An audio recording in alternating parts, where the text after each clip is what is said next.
Oh man, it is good to be back here. Good evening, everyone, and welcome to Wednesday Night Warfare, brought to you by the Armchair Dragoons. It is 1905 on the 24th of September.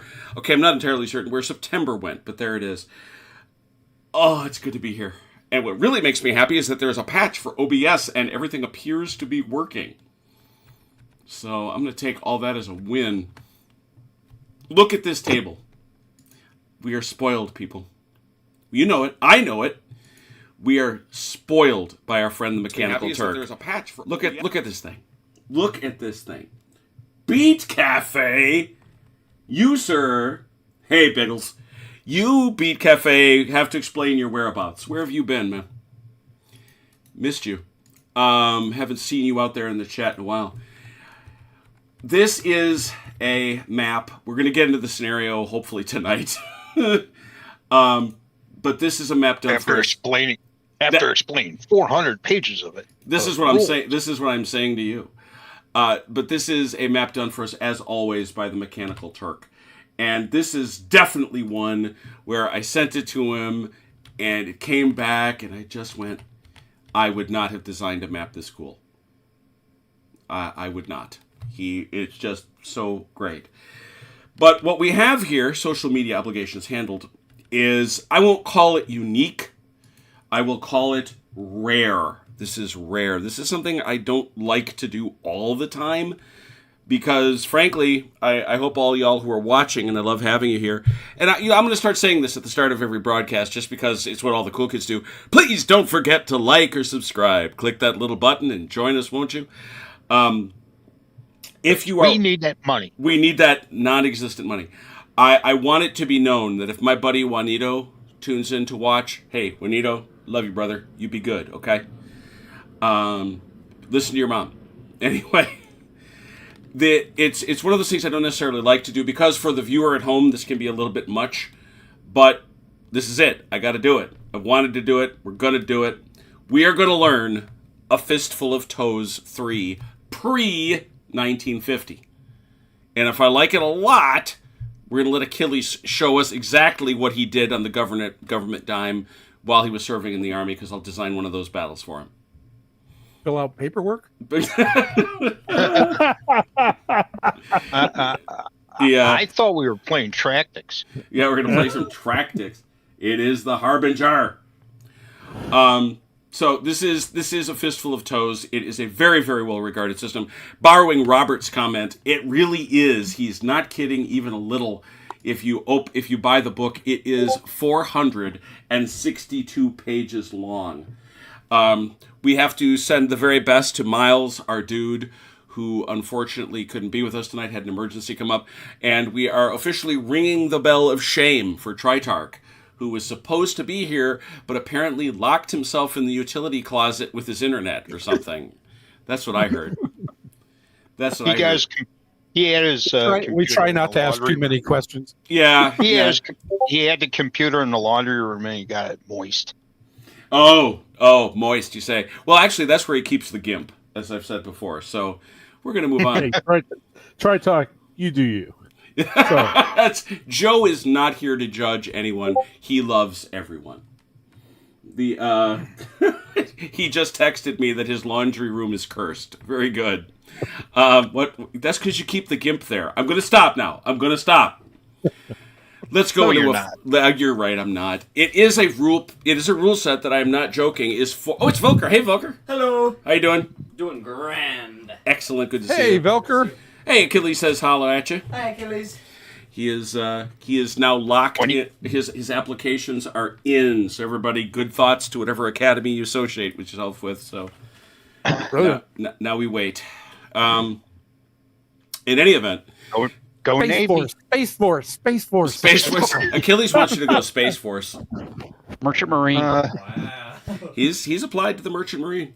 So I don't know which one would be the Space Force, Air Force Academy. No, he knows this. Who's got Space Force, Volker? That's Air Force, isn't it? It's Air Force, yeah. Okay, Air Force makes sense. Yeah. So eventually they'll get their own. let's talk about the game. It is, as I say, 462 pages long, but the truth of it is, number one, a lot of the mechanics pertain only to the post-1950 period. They have an awful lot of rules that help you with missiles, that help you with all the incredible panoply of technology of modern warfare. That's all gone. That's not here. Number two, it has the most impressive that I can think of army lists and force lists in any game anywhere. I'm sorry, it just is that way. Hey, Delenar. So I give it a lot of respect on that level. And when you get out of all that, it really isn't that long. And it also certainly is not that complex. It just has a lot of systems. So let's get going. We'll get as far as we can, and away we go. In this game, 1 inch is 100 meters. That should tell you something right there. We are already at a pretty dramatic shift in scale. Let's get it right out of the way. There was no way I was playing it at regular game scale. Everything is doubled. All measurements are doubled. So 1 inch is 200 meters? It would actually go the other way. 50 meters. 1 inch is 50. 50 meters? Yeah, 1 inch is 50. A vehicle represents 4 to 6 vehicles, although occasionally 3. A stand of infantry is a platoon.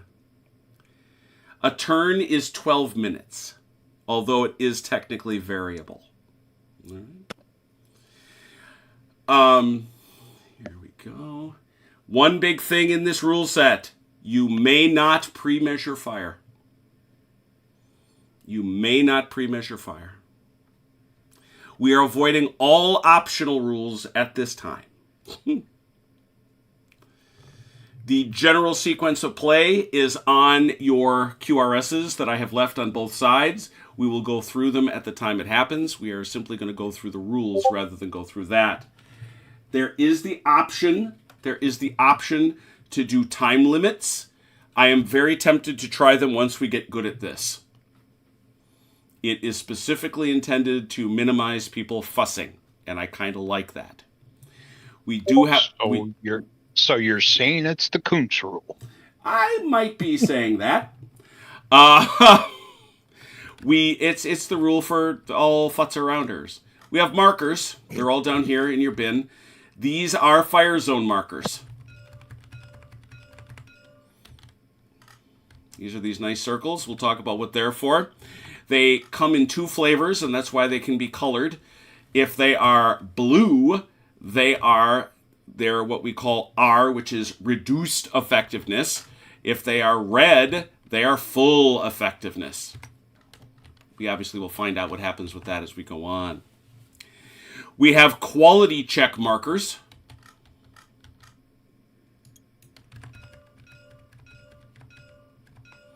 These little green arrows. I probably should crank out a few more. These are things that can be a result of combat and are one of the best ways to get your unit killed if you have one of those on you. We then have Suppression A and Suppression B. You'll remember these. Suppression A and Suppression B. We'll go through that. There is Overwatch in this game. And there is Hold Fire. We'll talk about all that, but that's what our markers are. A stand is an individual base, a vehicle or a base. A unit is the entire command. Seeing how we're based, we do all our fun tool-tippy stuff. I have, so let us now go through what those stats say when you open up that data chart. I have limited what appears there to that which is relevant. The first is move. Move. You can break out any tooltip, it'll show you the same thing. Or in this case, speed. Speed. Hello? Oh, he appears from the laundry room. Good to see you. Are you there? He climbed the pole. Did he climb the pole? Over by Drucker's. Remember, towers conduct electricity. Well, he's here, but he can't talk because he got his braces caught with his cousin's braces. Oh boy, that'll happen. So let's talk about the stuff. Everybody's got their speed or their movement allowance. You will notice that there are classifications. It should be pretty intuitive. I'm looking at a panther at this moment. Its speed is 6t, which is obviously tracked. 6, and this is one of the little tweaks in the system. First one we're going to encounter. Those are movement points.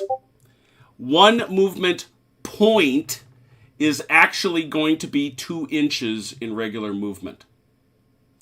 And other actions cost movement points. That's why I couldn't double them. It's because it's not just distance, it's also actions related to movement. There is indeed armor, and it is frontal and flank. There are flanks in this game. There is allowance to prevent ridiculous Kunstdog-esque cheese maneuvers, allowing you to turn and face people trying to do hosiery. Your flanks are 120 degrees from the front. Sorry, it's like that. I apologize. So your front is 120 degrees. Everything else is a flank. We'll go over that. So it is Tractics. It borrows that from Tractics, yeah. Although, obviously, this is much higher level.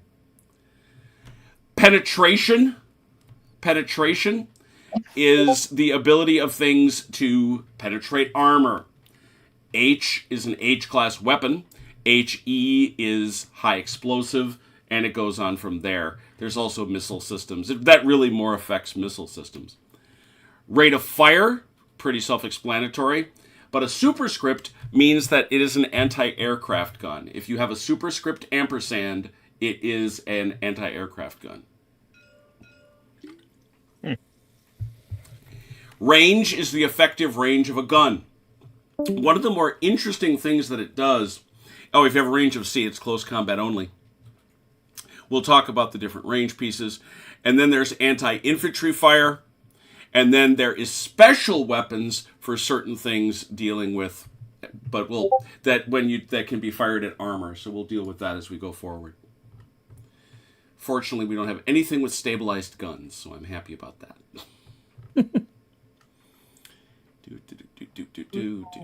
We have army lists, which have already been handled. Troop quality.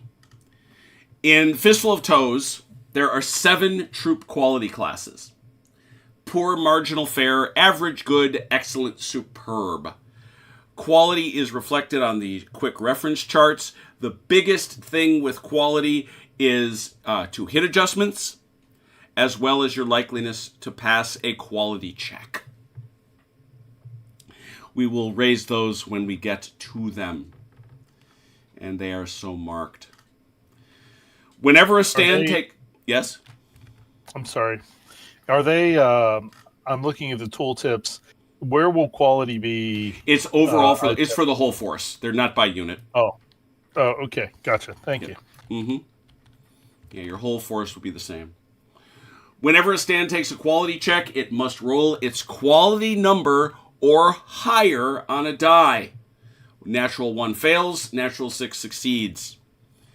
You take quality checks at the end of the phase in which the event requiring the check occurred. That is why we have the markers. You don't do them immediately. A stand can take a maximum of 3 non-close combat quality checks in a turn, excluding close combat, as we go through each phase. But it can only get 1 per phase. So it can get 1 in the area fire, direct fire, as well as the losses, as well as a result of losses. If you get multiple checks, you take the worst one.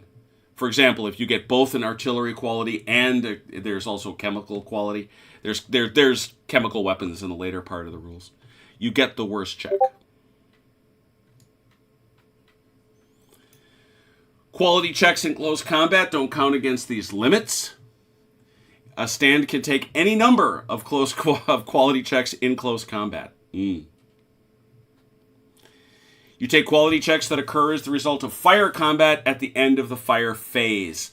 Only one fire combat quality check, this is something I'm going to have to remember, including Overwatch, per player turn is permitted per stand. And this includes Overwatch fire. If you get fire from an Overwatch and it causes a quality check, you do it at the end of whatever phase it occurred in. Additional quality checks due to Overwatch are ignored for the rest of the turn. Quality checks as a result of area fire are taken at the end of that phase. When a unit loses 2/3 or more of its armed stands, or loses 2/3 or more of its total stands, the entire unit must make a single quality check. Ooh. A unit that has already lost 2/3 or more of its stand must make a quality check in the final phase of every player turn in which it takes losses.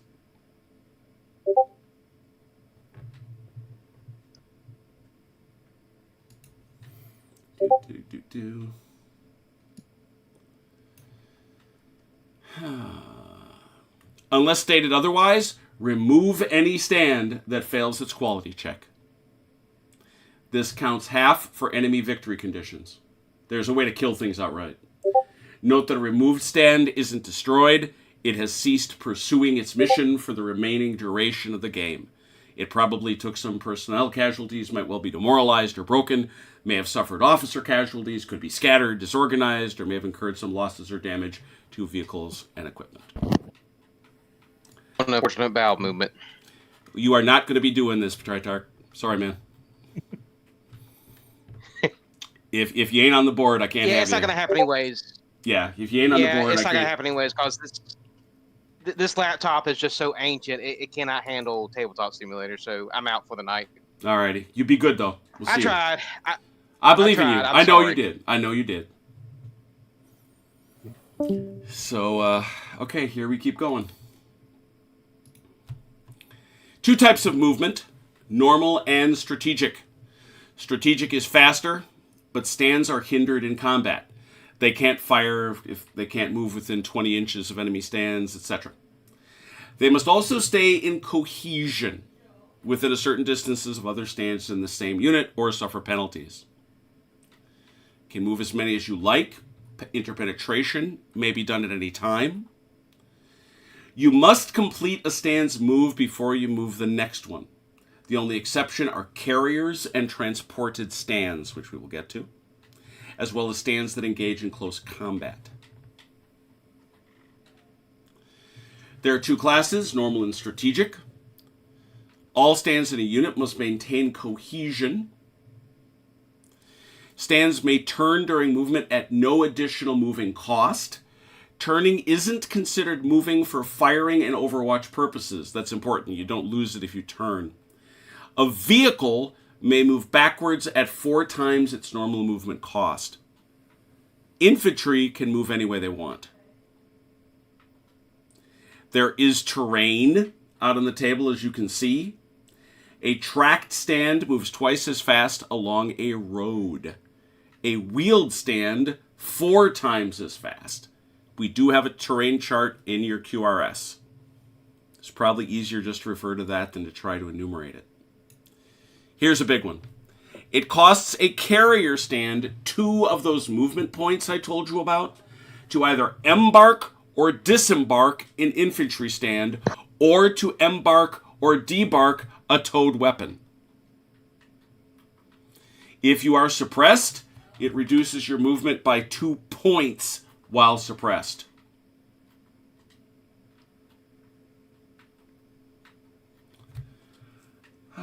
Generally speaking, it's 1 movement point per inch moved, but certain types of terrain can cost double or triple. You simply have to take a look at that chart to determine.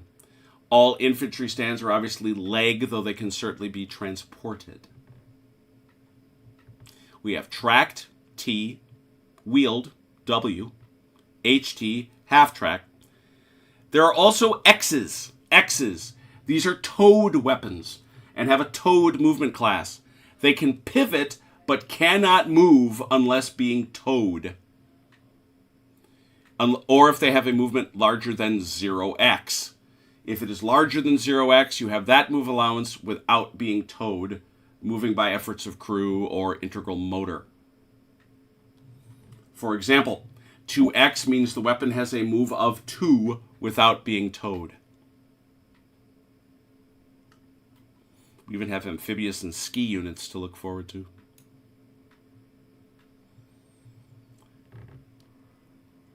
All units, to be in cohesion, what you're supposed to do is you're supposed to pick one stand, I should say, within the unit as a command stand.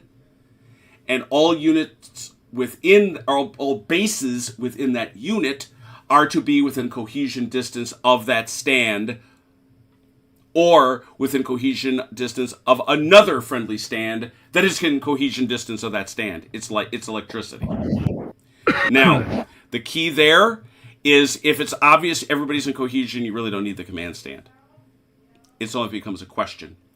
If you are recon or recce, you don't worry about cohesion. You don't have it.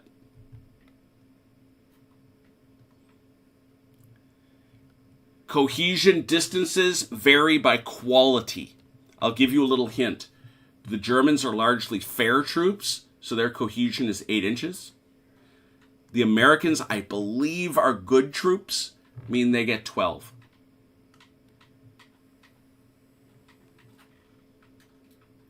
You can move out of cohesion, but you must move to rejoin if you move in a later turn, immediately. And your quality number drops by 1 if you are out of cohesion. Strategic movement is intended at the start of the movement phase and remains in that mode until the next player turn. Ground stands and helicopters, well, we don't worry about helicopters, can make strategic moves. Vehicles, infantry, towed stands that make a strategic move has its base movement rate doubled. You must obey the following rules. You must start your phase more than 20 inches away from any enemy. You cannot move within 20 inches of any enemy.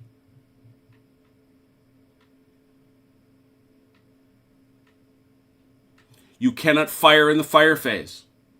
You cannot get an overwatch or a hold fire marker. Anybody shooting at you is at a +1 to hit. All quality checks as a result of anti-vehicle or anti-infantry fire is at a -1. Close combat is normal. A towed weapon that is unloaded or unlimbered by strategically moving transport is not treated as moving strategically after it is dropped off. That's such a Robert rule. Somebody tried that. Somebody tried that. An infantry stand that does it is also not treated as moving strategically after dropped off, unless it has remaining movement points, and then expends those in strategic movement of its own. Skipping several pages of optional rules. Line of sight is an unblocked line from any part of one stand to another. It is blocked by the edge of cover. At this scale, it's the edge. It is not blocked if traced to a stand that is touching either the edge of the cover or the edge of a linear obstacle. So if you want to see or be seen, you have to be right there on the edge. A stand in cover may trace LOS 4 inches into the cover. That's it. Cover may be light or heavy. Woods are light. Towns are heavy. That's what we have on this board. Most cover is 1 level high.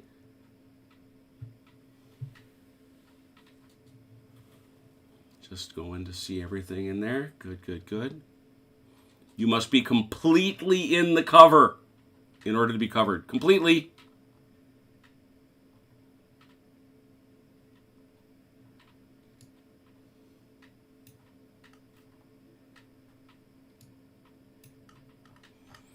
Much scrolling. This is good. Light woods, which is what we have here.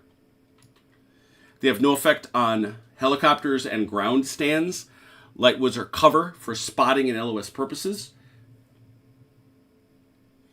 And they are one higher. They are one level higher than the ground they're on in case you try to fire over them.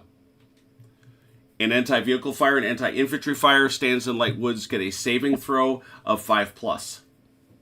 Light woods are light cover for area fire. We do have some bad going. Bad going represents mud, soft ground, deep snow, ice crating, etc. No block on LOS, no movement effect on leg. Tracked or towed pay double. All other movement pays triple, like wheeled. Where is that? You're going to find it at the edge of the canal, which Turk has very graciously marked with trees. Streams. They are linear obstacles. They have no width for game purposes. They have no effect on leg stands. All others spend 2 points to cross. Stands that are both behind a stream and touching it are in cover for spotting and LOS purposes. It's kind of like that rule in GDA 2. If the spotting stand must trace its LOS through the stream, of course. Rivers and canals. That is a canal, people. You can only cross it at those bridges.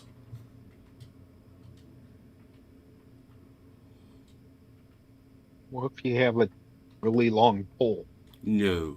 Not even then.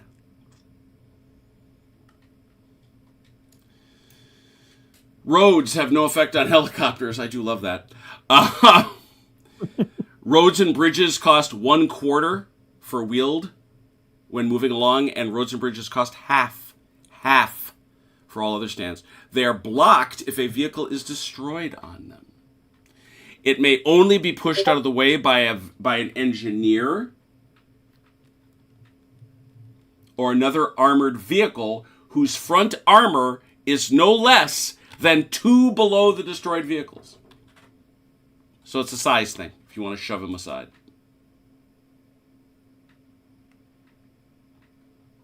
Cliffs. Towns. No effect on movement for leg. All other movement pays double to move through them. Towns are cover for spotting and LOS purposes. They are usually 1 high. They block. All anti-vehicle and anti-infantry fire in towns gets a saving throw of 4.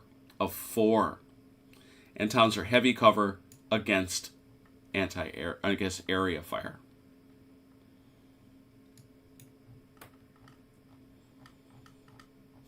All kinds of things I'm skipping again.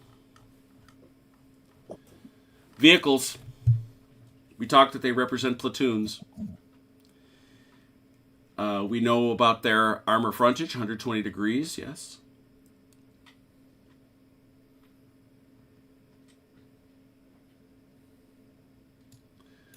We do have some open-topped vehicles. They are never considered to be in cover when fired on by artillery. Go figure. They get a +1 modifier to the die roll on the area fire resolution chart when fired on by an artillery barrage.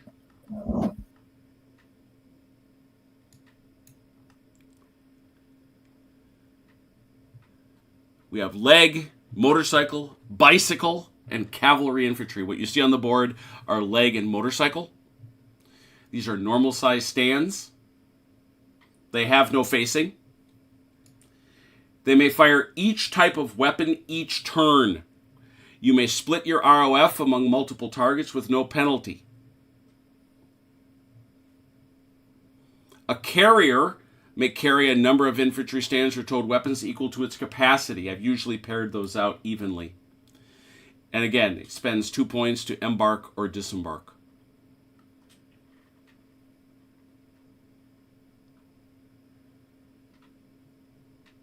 You can disembark into close combat, which is at 2-inch range.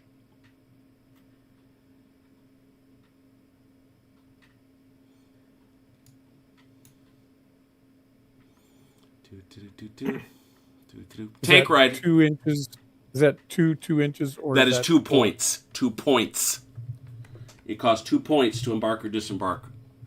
Oh, the range? The range is 2 inches. Yeah, the range. 2 inches. It's actually 2 inches. Mm-hmm. Some infantry did ride tanks. We have tank riders in this game. Yes, we do. Tank riders can be attacked by anti-infantry fire when riding on a tank. Go figure again. They count as being in the same terrain as the tank carrying them.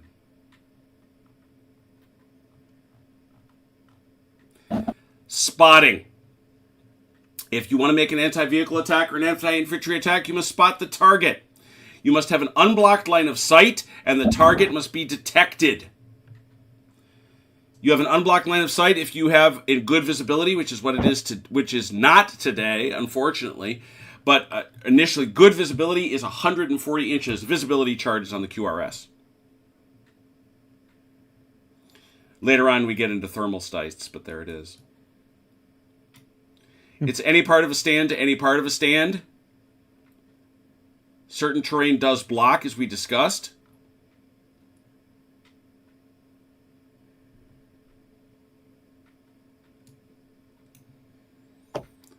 A recon stand can trace LOS from any point within 2 inches, not points, inches of itself, except when the stand is moving.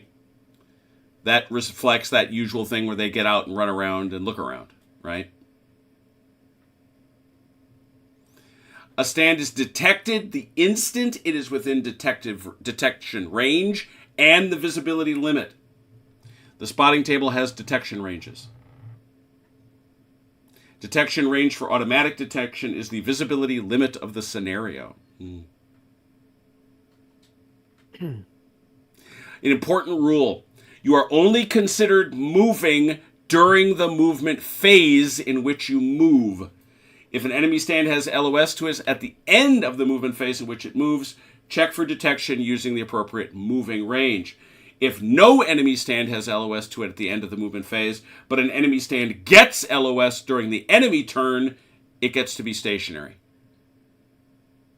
Does LOS and detection, the ranges for that, can they be pre-measured? Unlike the shooting? No, they cannot. Okay. Because that would involve ranges. Okay. Once a stand is spotted, the LOS is unblocked and it is detected by any stand. The spotted stand is spotted by all enemy stands. It becomes unspotted at the beginning of any phase in which it is out of the enemy stand's LOS or visibility limit.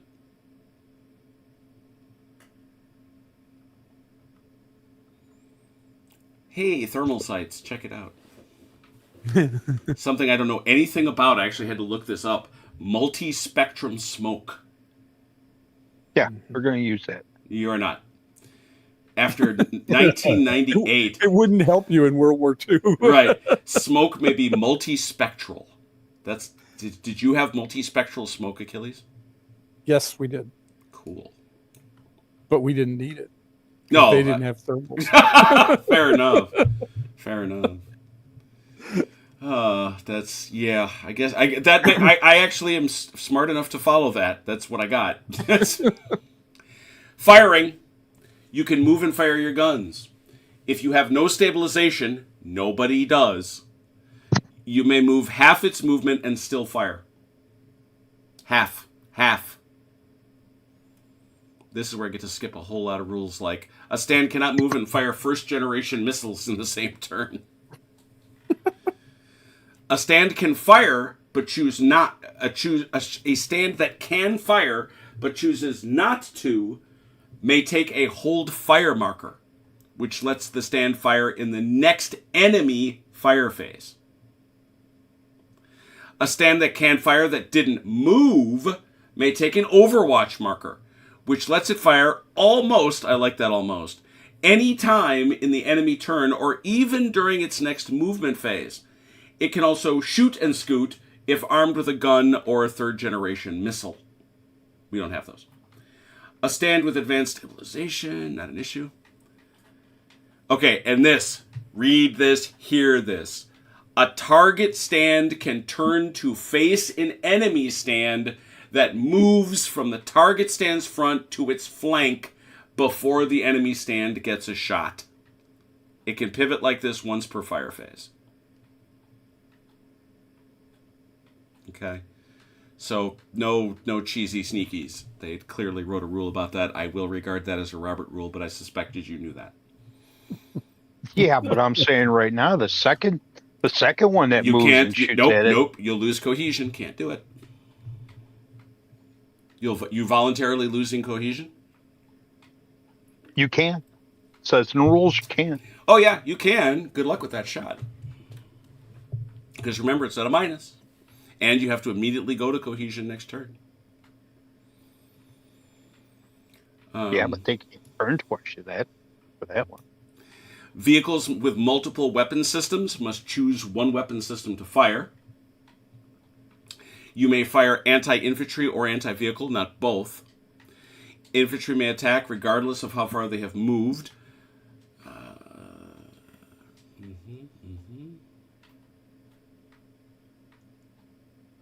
If an infantry stand's rate of fire for anti-infantry is listed in parentheses, it has its rate of fire reduced by 1 in the fire phase after it moves. Towed weapons may only fire if they didn't move. You must declare all attacks against a given target before they are resolved. This does not apply to Overwatch.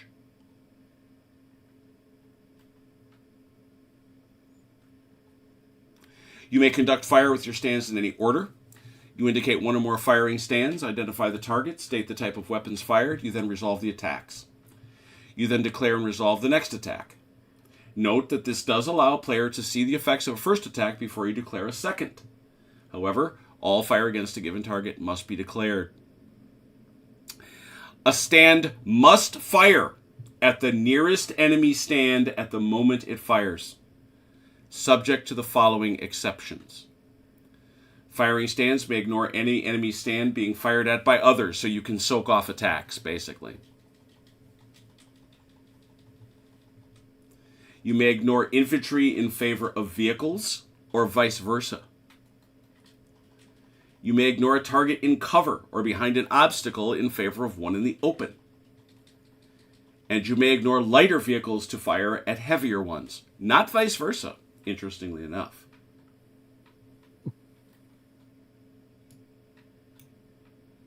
And helicopters.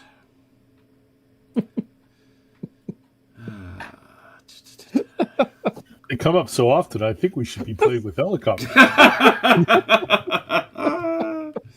Yeah, Oh. yeah. Oh, technically, they did have them. Well, yeah, sure. Yeah, okay. All right. I wouldn't want to be flying one because they didn't have any weapons. Overwatch fire may be made at any point during the movement phase or the fire phase, before, during, or after movement or firing. You may not use Overwatch fire while engaged in close combat, which interestingly does not lose your Overwatch marker. Okay. The optional ATGW Overwatch rule. I look forward to it. You do get a -1 to hit when you are overwatching, but it does not apply if you fire before any enemy stands move or after all enemy stands are moved. Missile Overwatch. Neat. Okay.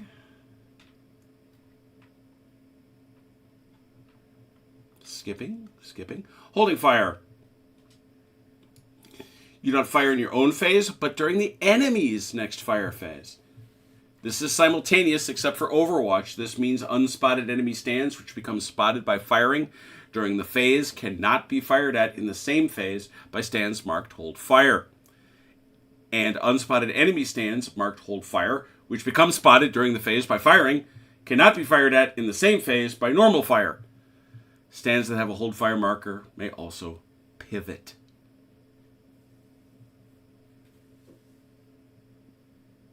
I predict that's going to be confusing. I do too. I don't know. I don't know. I have reread that paragraph 7 times. I think the biggest deal is that it's considered the fire phase. I think you start with all fire in the fire phase is simultaneous. Mm-hmm.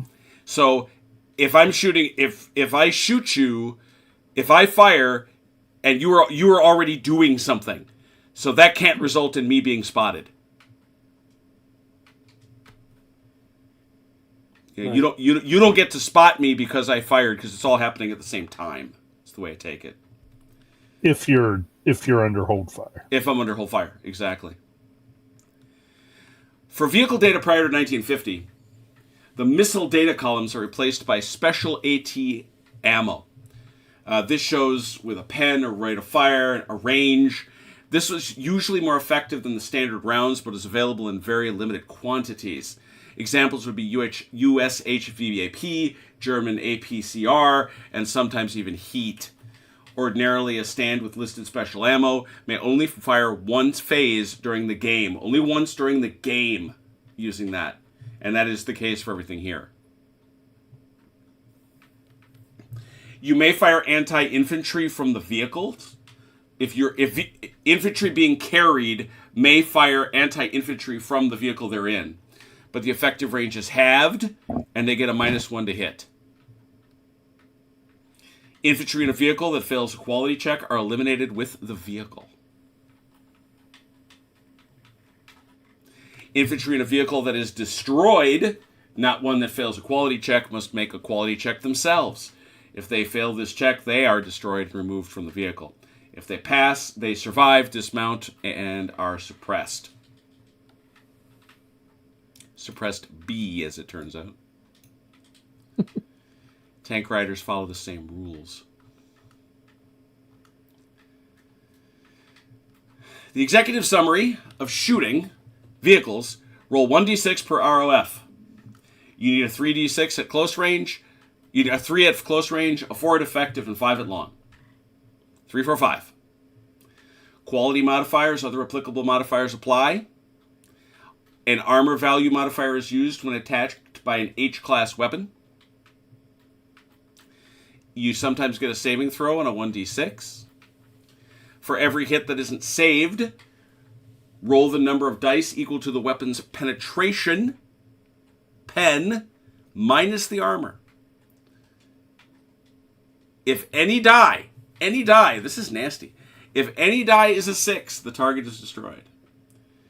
If any die is a 4 or a 5, the target must make a quality check. 1 anti-vehicle fire quality check, maximum per phase. So don't waste them. Okay, good. Yeah, we know about all this. We know about all this. Quality modifiers are right there. Okay. Good. Doing good. Point defense, missile procedure. Like I said, I'm skipping a lot of stuff. ATGM point defense. Good lord. The anti-vehicle fire system has 3 types of attack. Normal attack, HE class attacks, and H class attacks. Normal are kinetic. H are specialized high explosive, armor piercing, usually heat or heap, but they can also be HESH, not in this period. And H class attacks that are high explosive shells.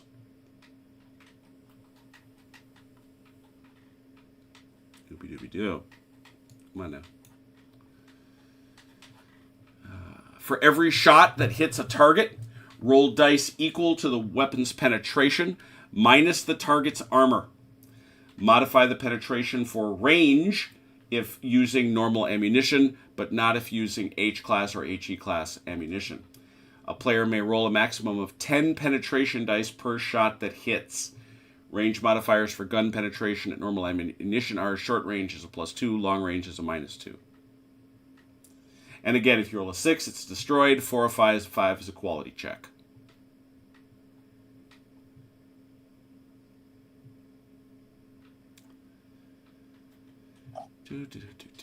Soft vehicles have an armor value of 0 when it's fired at by anti-vehicle fire.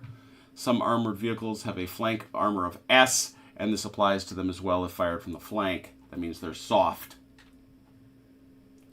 We'll talk about advanced armor.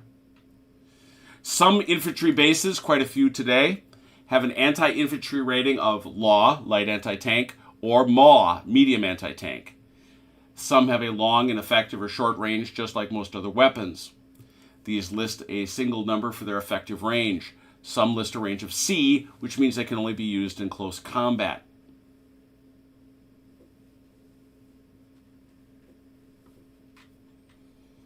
Anti-infantry fire. We're getting there. I'm excited. Infantry stands have 2 ROFs listed for anti-infantry fire. The first is used in ranged. The second is close combat. 1d6 per ROF. Apply the modifiers. Each roll that equals or exceeds the 2 hit number scores a hit on the target. For each hit, the target gets a terrain saving if relevant. The first hit causes a quality check at the end of the phase. Each additional hit modifies that check by a -1, so we got to stack them up.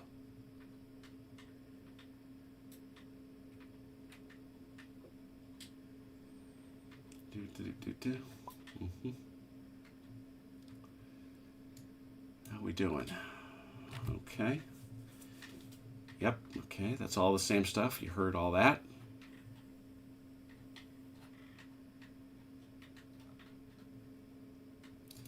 Got modifiers, which are all on the chart.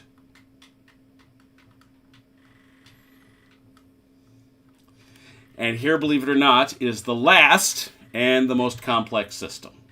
Area fire. It's mainly performed by off-table artillery support groups and on-table artillery support groups, battalion guns, battalion mortars, helicopter rockets, more helicopters. It is measured in fire units. The amount of area fire is fire units. A barrage is 1 or more fire zone markers, which must be placed within 4-inch cohesion of each other, 4 inches, center to center. A marker has 2 radii. Marker has a fire zone radius, I should say, and is assigned more than 1 fire units. You will roll for available fire units from off-table and on-table for indirect. You will designate an observer. You will place a marker for the barrage, allocating fire units to them. If the barrage is indirect, you roll for accuracy. Then roll on the artillery problems table and on the snafu table if called for. If it is direct area fire, you do not roll for accuracy. Resolve barrage effects using the area fire tables.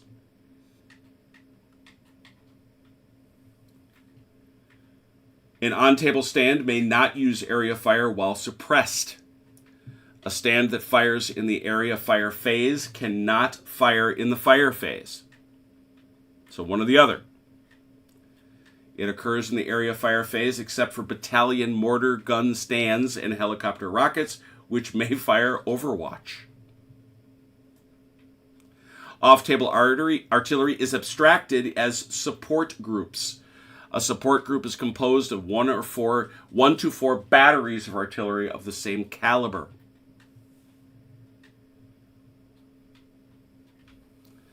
Unless stated, all off-board artillery is assumed to be in range of any target on the table.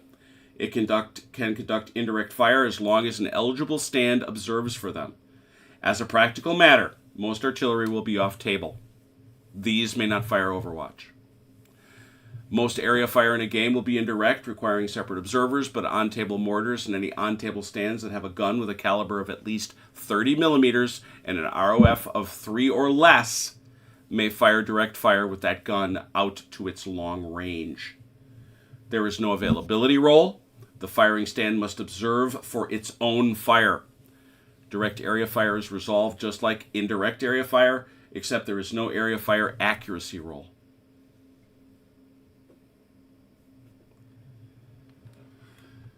Yes, you then, for each on-table and off-table support group, you will roll 1 die and consult the availability table, including all modifiers. For on-table artillery, 1 stand must be designated as firing for each unit used. Each combat unit may place one barrage in its area fire phase, and a forward observer stand or recon stand may place 2. A barrage consists of one or more fire zones. Fire zone marker is that little circle I showed you. You must place them within 4 inches of them, 4 inches of each other, center to center.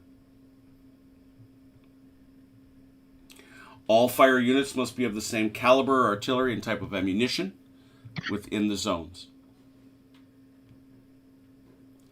When an HE barrage is placed, the owning player must designate it as, okay, Achilles, you're going to have to tell me what this means, fire blow or sustained barrage. It's kind of self-explanatory. Sustained is obviously easy, right? I mean, you're doing a continuous Yes. barrage in that area. Mhm. The other one is basically one large boom on that spot. Very good. Harassment fire? Hmm? Harassment fire? It's like we want to concentrate a heavy barrage on that location. We just fire everything in that one spot, and then that's it. It's not going to be continuous. Okay. Well, very good, because that's what the fire blow is removed immediately after they're resolved. Sustained barrages remain on the table after resolution until the next friendly area fire phase. Then you roll again for the effect on any stand in the barrage fire zone. Roll on the resolution chart using the same fire index row that was used when the barrage was placed. So that's kind of interesting.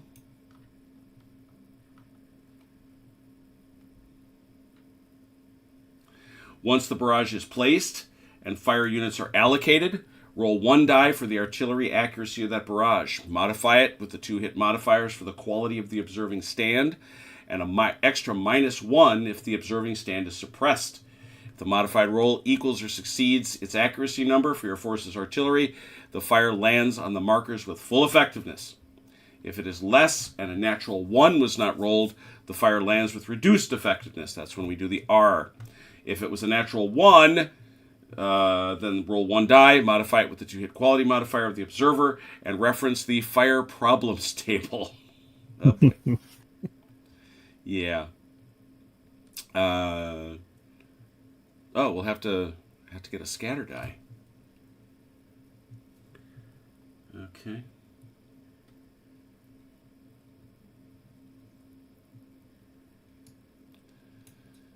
Very good. The area fire snafu table is used when something unexpected has gone wrong, maybe dreadfully wrong.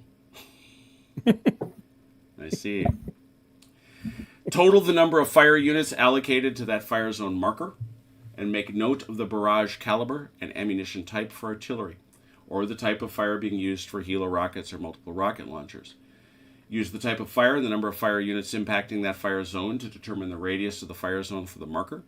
Fire zone radius is traced from the dot or crosshair at the marker. All stands that have any part of their stand within that distance are affected. If all vehicle models are based, the bases are part of them. If they are unbased, disregard the bases and measure to their hulls. Ignore gun barrels in all cases. Okay. Cross-reference the number of fire units impacting that marker and the barrage caliber to determine the base fire index number. If the fire landed with full effectiveness, this is the number. If it's reduced, subtract 5. Find the line for the index number. For each stand affected, roll 1 die and use the appropriate column.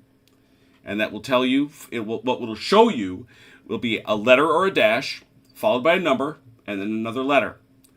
The number listed is the minimum die roll needed to achieve the effect indicated by the last letter of the entry. Otherwise, the effect is that indicated by the first letter. These letters are suppressed, as well as quality check or destroyed. That's unpleasant. Unless restricted by the scenario, any stand is eligible to observe. for area fire, and each combat unit can observe for 1 barrage in its area fire phase. Recon stands can do 2.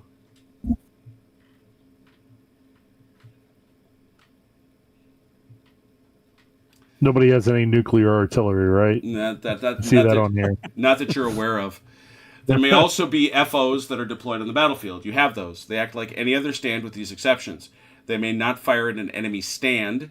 As long as they are within 8 inches of a friendly stand, they may not be targeted by enemy troops, nor may they be affected by enemy artillery. They ignore all cohesion.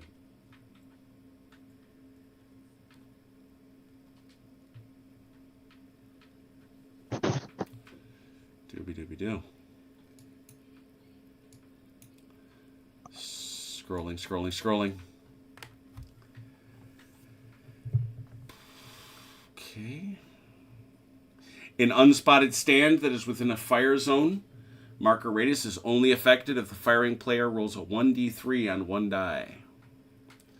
The roll isn't made if the center of the fire zone is on a spotted enemy stand. Ooh, firing fast cam. There you go. No, you are not firing fast cam. Many things. Many things, all modern munitions. I don't think... What about smoke? Nobody's firing smoke. And Chapter 17, helicopters. There you go. I do want to speak briefly about combat engineering because it does matter. Engineers create engineering assets, entrenchments, fortifications, obstacles, and bridges. Jim, before you go any farther, Yep. skipped over close combat. I know, because you're not getting into it today. Oh, okay. There's no universe you're getting into close combat. Oh, famous last words. Ooh. Challenge accepted. I defy you. They are normal infantry, except they also perform engineering tasks. Let's see here. Yeah. They have flamethrowers. Yeah, they do. They are performed during the friendly movement phase, with the result taking effect at the end of the phase after all movement and overwatch fire is complete. When it stands turn to move, instead of moving, it stays stationary and resolves its attempt to complete its task. The stand may be required to make a success roll. And then we place the asset. I'm not worried about that. The biggest one you want to worry about is repairing and destroying bridges. But we'll talk about those in the special rules for the scenario. But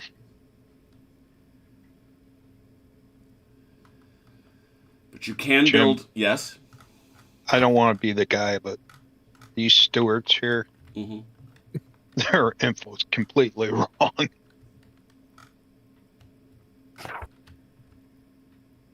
Why would you bring that up now? That's inconceivable that that's relevant right now. Robert counts buttons, remember? It's not just that, but that's useless information right now. I'm just giving you a heads up. Why? Why right now? Don't do dumb things. Don't Robert. Stop Roberting. Yes, dear. You are Roberting right now. I'm trying to punch through this stuff. Yeah, I mean, you can. There we go.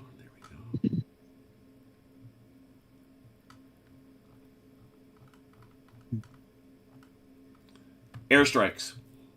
You've got one. It won't come in until later, as you'll see in this scenario. You have to call for it. And when if it comes, to resolve it, you designate a flight path and designate targeted stands. The attacker has a maximum of 10 seconds to select his flight path. I love that. The 2 hit modifier is determined by which anti-aircraft stands have LOS to the flight path. You have anti-aircraft, German people. You will then roll to hit for each target stand and resolve the assault. It is a straight path starting from anywhere on the attacking player's table edge and ending at the barrage marker. Using string or a straight edge, mark the path. For determining LOS, the path is considered to be 2 levels higher than the highest terrain it passes over. If at least one defending aircraft gun has LOS to the flight path at any point, the airstrike is a -1. Having more than one does not increase it. And we go through which things we do depending on what the nature of the strike is. There's only one aeroplane. That was 1 hour. Oh my god. Well, I punched through the whole thing. And we were up to 19 viewers at one point. What now? You people are crazy. You people are not think right in some the of head. Some of them fell asleep and they forgot to turn it off. That's Hey, it's Umpire LaFondios who has come to hang out with us. Hey, Paul. All right, let's talk about this scenario. This is the Battle of Aracore, September 22nd, 1944. Turn is 12. It's 12 turns long. This is a 12 by 8 table. The hills are... everything here is pretty accessible by vehicles. There's marshy ground surrounding the Canal de Flottage de Salines. It is difficult ground for vehicles. The way that Greg, I think this is a Greg scenario, maybe I'm wrong about that, causes that if you go there, any truck, if you attempt to go there, it bogs on a 1 or a 2 on a D6. The canal is impassable to vehicles except at the bridges.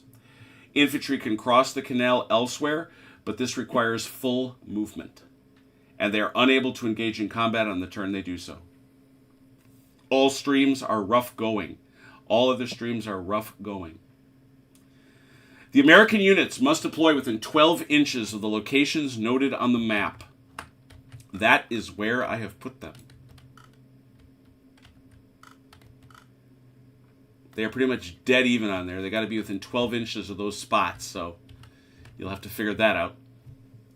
The exception is the 25th Cavalry Squadron and the 704th Tank Destroyer elements, who must be placed secretly along the picket line.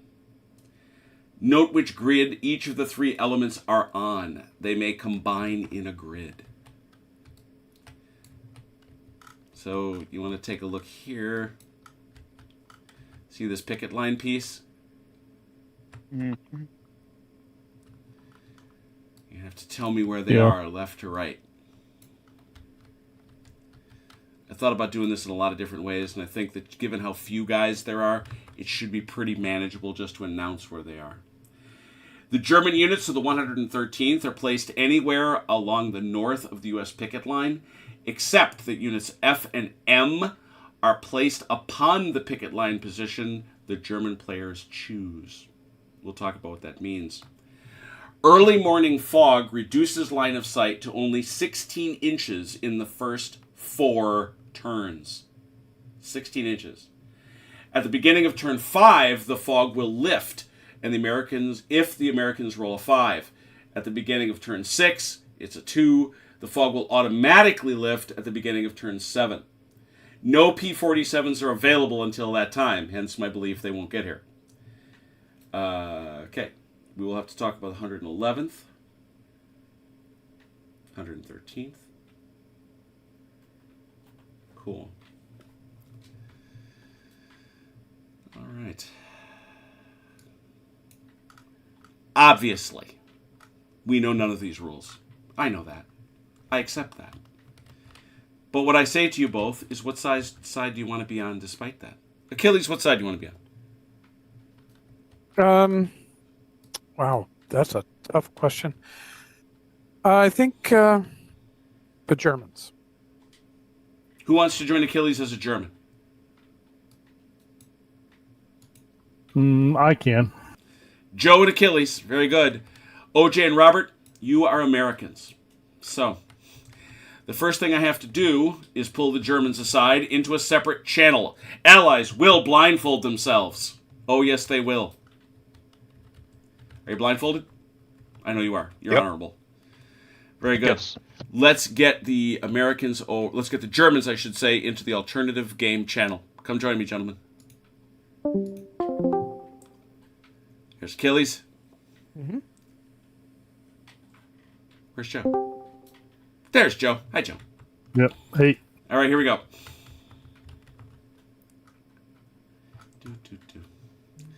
This attack has been incredibly disorganized and has also been delayed. You must drive forward and attack through the American lines, but you must act quickly before the fog lifts and their attack aircraft destroy your forces. It is extremely unlikely you will win this scenario in a conventional sense. Your goal is to inflict greater losses on the American forces while taking fewer losses against your own forces. Carefully review your deployment and the special rules pertaining to identifying and hiding the identity of your forces. You will not know where most of your forces are because of this, a representation of your very confused command and control situation. A major victory if you have a German armored platoon, tanks, tank destroyers, assault guns, within all 3 towns, without any U.S. platoons in the towns. If you do that, that is an instant major German victory. At the end of the game, if you have a ratio of German units lost to American lost of 3-1 or less, you win. Minor victory. At the end of the game, if you have a ratio of German units lost to American units lost of greater than 3-1, but no more than 3.5 to 1, it's a draw. And it goes from there. A major German defeat, at the end of the game, losing fewer than 10 total platoons destroyed or routed, which would be indicative of a failure of the Germans to commit to an attack. That's an interesting. Wait. So if we achieve everything else, but we didn't lose enough guys, we still lose. Note. This condition is not relevant if you meet if a major or German victory is detailed above. Okay. Yeah. Start shooting some of your own men. So we can win. This is a bold attempt to prevent OJing. That is to attempt preventing OJing. All right. Now let's talk about this. Transport. Once transports have unloaded their cargo, remember 2 points, players may remove them from the board if they wish. This represents the transports independently dispersing, and they do not count towards casualties. However, this may be done only on the turn they unload. If you pick up cargo and unload again, they will have another chance to disperse. Once dispersed, they may not be recalled for the remainder of the game. Okay. Now to your boys. First, the simpler one, honestly, is the 113th Panzer Brigade supporting elements. Your infantry is good quality, everybody else is fair. Your artillery response is 3+, your accuracy 5+, but you have no off-board artillery.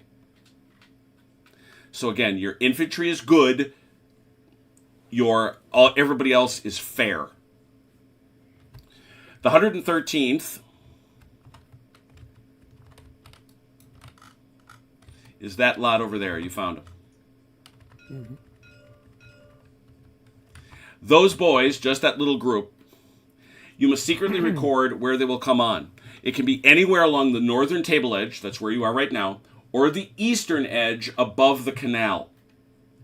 When it arrives, its companies are not hidden. They are known to both the Germans, etc.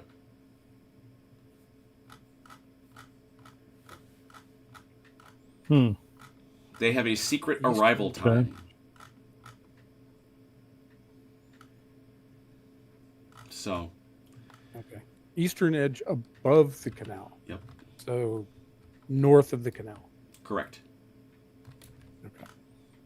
So, you know.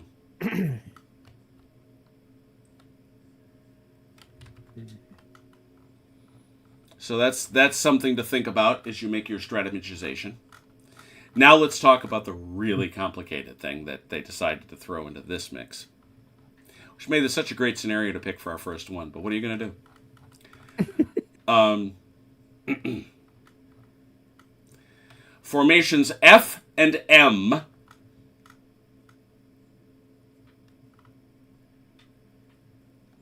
which is Yeah, I don't see them marked. no, you don't. I do. That's the point. Oh, okay. Yeah, I'm kind of being a jerk face to you about that. I probably should have put out the labels on them to tell you the whole truth, but that's it. F is one of the two companies of motorized Panzer Grenadiers of the 1st Battalion, 111th. Okay. So it's either first company or It's the first or second company. It's up to you. first or company, right? Yeah, you got one. You got Oh, it's up first to one. us? Okay. Yeah, it doesn't matter. They're the same. I'll pull these Okay. guys out for the sake of argument. That's F, right there. Mm-hmm. Fair enough. Okay. And then you also get M, which is that right? That's kind of cool. I didn't realize you got that. Yep.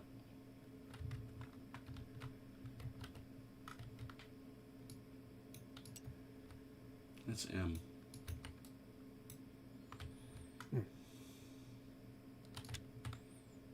F. M. Now, Okay. German players will also choose 4 additional units of the 111th, which will belong to them. They get to pick 4. For example,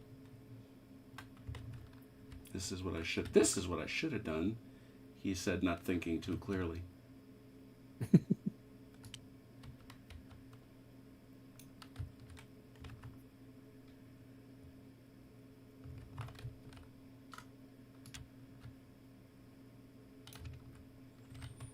This is A. This is B.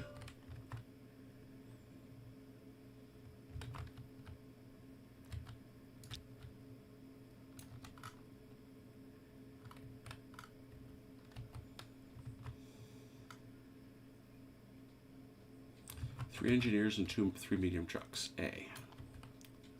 This group. B. This group. C. You'll notice you're not exactly surfeited with guys. Yeah. Sorry. Nope. Yep. That is salt. Yeah, that's right. C.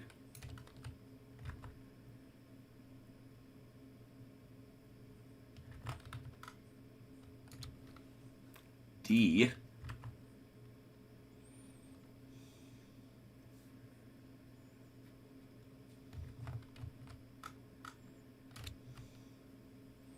E.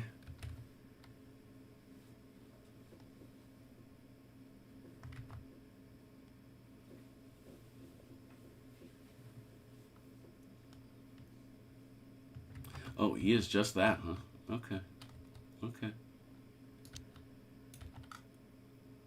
It's divided up that snug. Jeez.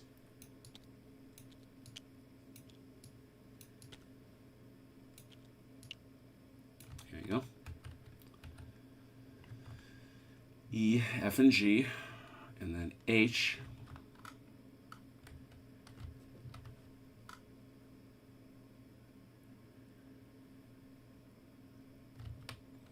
Where's that mortar platoon? There's mortar platoon. E is the 81 millimeter mortar, direct fire only, machine gun, and 2 trucks on the 1st Battalion. Oh, here's the. Yep. Okay. That is E. That's correct. And then F becomes, well, F is already down there, so that's G. That's the next one.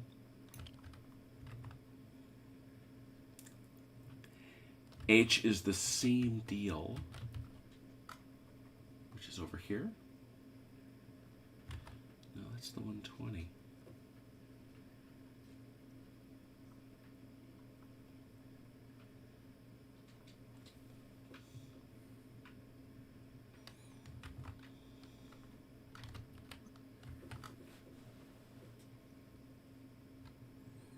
First company.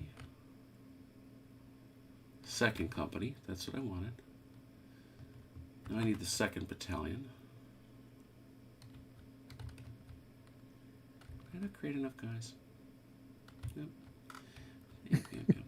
Well, the nice thing about this, it's actually, this part is very clean and easy to reproduce. I just go like this. Haha, look at that. Try doing that at home, kids. Can't. Quick, Greg, get some more figures. Start painting them. Yeah, start painting them very, very quickly. I need an MG stand and 2 trucks. Yep. Yup. 80 millimeter mortars. Yep. Mm-hmm. So this becomes first company. No, that's just 2nd Battalion. Yep.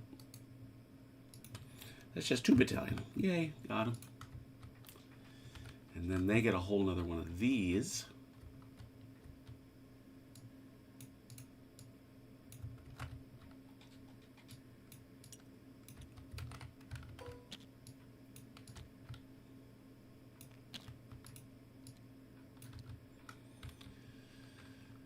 Because G is that, yep. This here becomes H.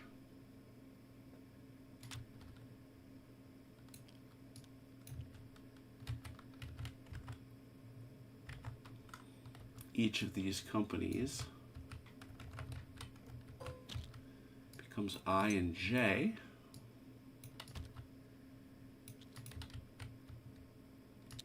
I'll have to relabel them very shortly.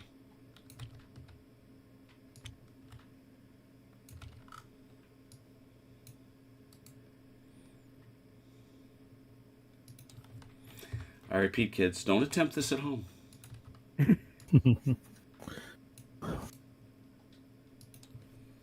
Look dumber than I feel. There we go. So it's essentially 2 motorized infantry battalions. It's scratch pieces of, yeah. I mean, Yes. I'd be careful calling it a full battalion. It's an ad hoc camp. Yeah, exactly. Comp group, yeah. Yeah, what we're about to do here, though, with K, like you take a look at this right here. Or a BCT. Mhm. There you go. Yeah, you are. You've got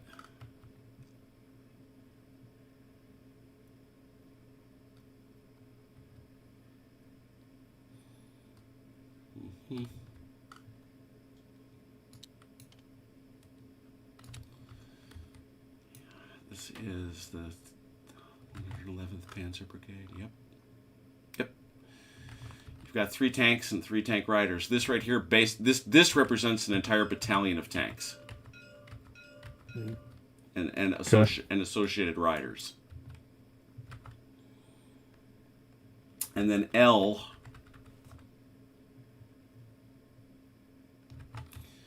is this AA company. Okay. Both of which have AA capacity.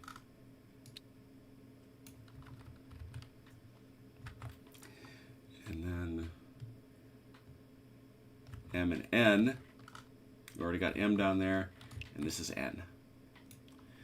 Okie doke, got it done. Now, given those things, you get 2 of those units, F and M. They are contacting that picket line initially. You will then choose 4 additional units of the 111th known to you, and you will get to deploy them. The other 9 units will only be identified when engaged or when the fog lifts. When engaged, you will draw a block from the bag to determine who that block represents. Okay. So you've got identical blocks also labeled that you're going to put in the bag. No, what's going to happen is all these blocks are going to go in the bag. I know who's who. So I'm going to take all the lettered blocks you don't pick will go in this bag. Gotcha. Okay. These blanks, All right. you're going to deploy. You're going to deploy that many blanks, but you won't know what they are. Okay. So you've already got, you've already got your flanking force. You know what that is. Yeah, that's these guys. Let me pull them out of there.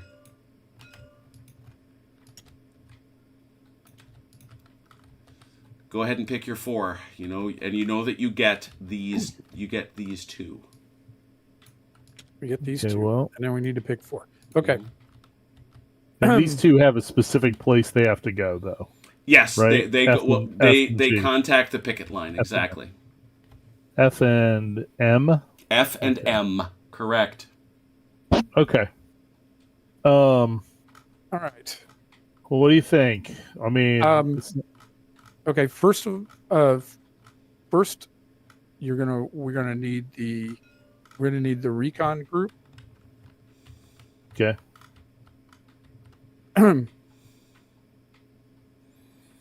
And the this Panzer Brigade. Man wants The one with tanks. the tank redders. Color me shocked. Yeah. I'm trying to make sure we get a nice combined arms effect. You're the one with the experience. All right. Okay. Let's see. We need an indirect fire component, so we need the mortar guys. And how many have I chosen so far? Do you want the that- mortar guys, or do you want the combination of the infantry gun and the mortar? There's the one. Yeah, let's go with the mortar, the indirect fire capability. Oh, okay. Because there's a 120 up here too. Right. But you want them both. You want 2 mortar stands. I'd rather have the 2 mortar stands at this point. 280s. Especially since we don't know what we're running into. You Okay. want to run into with the smallest force possible makes contact first. Okay. All right. All right. And all right, so that's how many? That's 3. that is 3. Okay, Yep. so we got How many one do we more. get? 4. 4. So we need an infantry group. Yeah. So like this one here would be fine. We don't need the engineers. Their feelings are heard. So, yes. And just so you know, these are direct fire mortars. They have. Oh, they I have, thought it was. It's not indirect fire then. Yeah, no. These mortars are direct fire only. This one That is includes- indirect. Okay, then we chose the wrong mortars. So we do need to get this one then. Okay. Hearing your comment, it seemed relevant to say. Yeah, I thought they were. Sure. No, they I were get gonna it. Be indirect fire. H is returned. And then you wish. I believe that is D. I believe that is D, which is the infantry gun, the 120 mortar, and the 2 trucks. Yeah. There you go.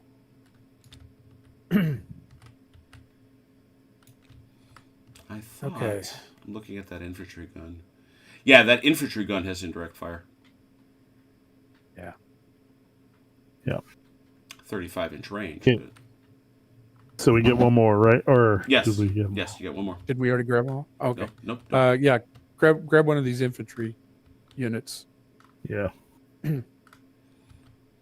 Which one? Yeah, it doesn't matter. It doesn't really matter because they're all the same. So Yeah. yeah, just take that one. It's All fine. right. You got 'em. All right, let's talk about deployment, which we'll do.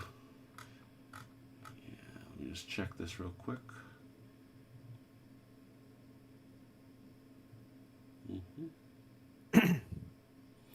Your units will All right, be, Joe.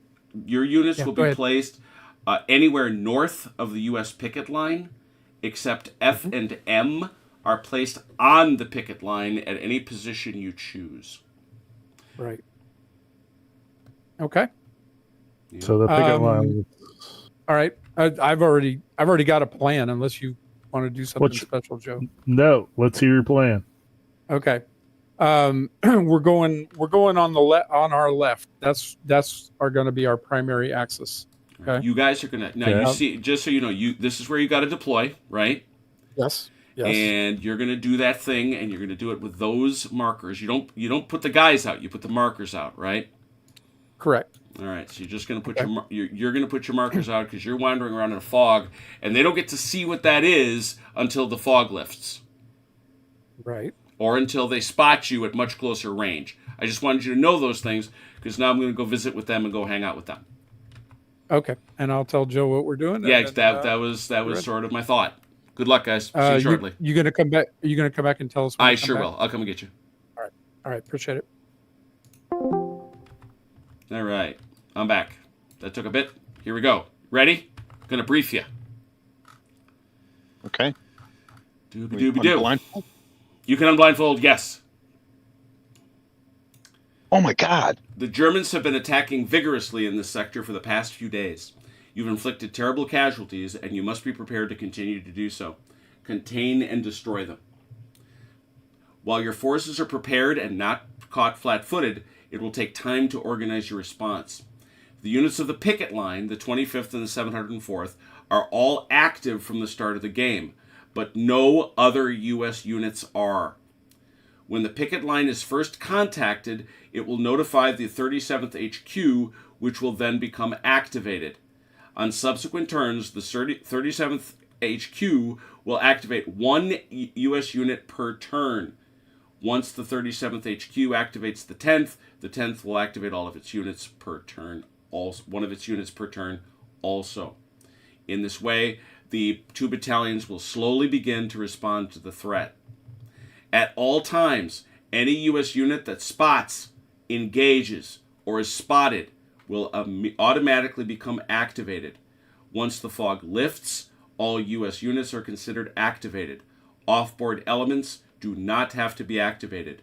You must limit your casualties while maximizing the Germans. The Germans can win by performing better than they did historically.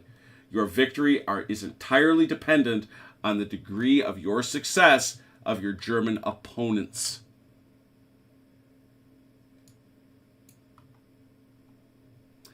A note, for both forces, once your transports have unloaded their cargo, players may remove them from the board if they wish.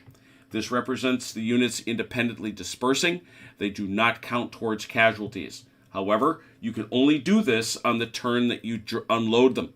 If the transport picks up cargo and unloads again, they will have another chance to disperse. Once dispersed, you cannot recall them.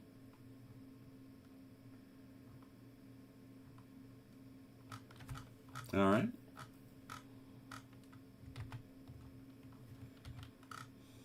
So you should probably just get out there and deploy yourself.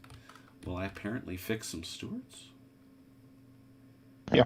So you said the 10th and who else? 37th? 37th and The 37th. Once the picket line is contacted, the units on the picket line, the 25th and the 704th. 704. Yeah, and you can see the picket line right here. so that's Yeah, just looking for the units though that are part of that picket line. it's 37th. these right here.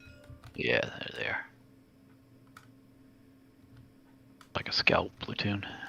Yep. Yeah, scout platoon and a tank destroyer Quadrant. or Okay. company.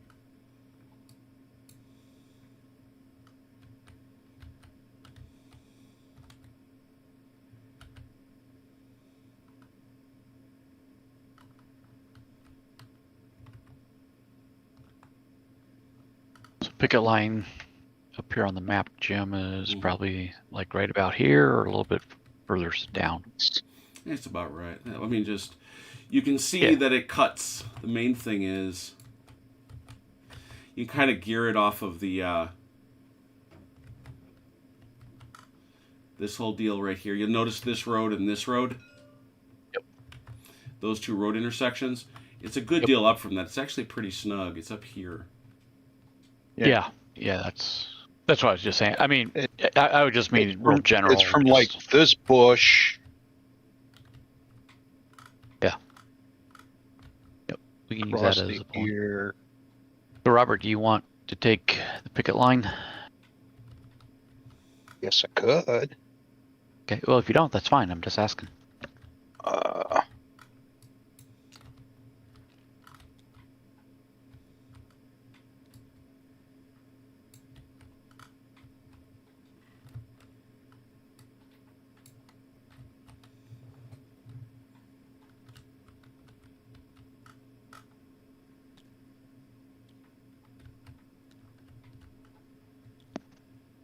So I'm going to leave you guys to set up while I go fix some Stuarts. Okay. I'm still here, so go about your business. All right. But that's the only thing we set up is the picket line right now. Is that right? Or we have to set up everything? No, everything that's on the map gets set up, but remember, it's not active. On the map. On the map. Okay. Mhm. All right.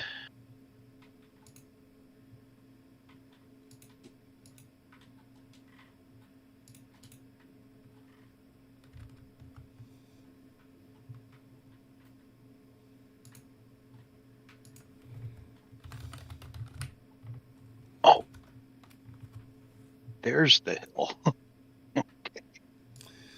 Yeah, he that is the Turk did give me one that's got the contours drawn, but I found it more confusing than not. Oh, it's Robert, maybe we just need to divide this up by commands between the 37th and the 10th. So. I'll take. Oh, I got the pickets, and then Yeah, that's fine. what we got left? 10th. The 37th. And you got part of your cavalry squadron still off table too, off map. Yeah, I haven't. Trying to. And Jim, does this field artillery battalion go on the map or is it off No, map? that's off border. That's off board already. Yep, that's what I figured. I just making sure. So, Robert, do you want 37th or the 10th?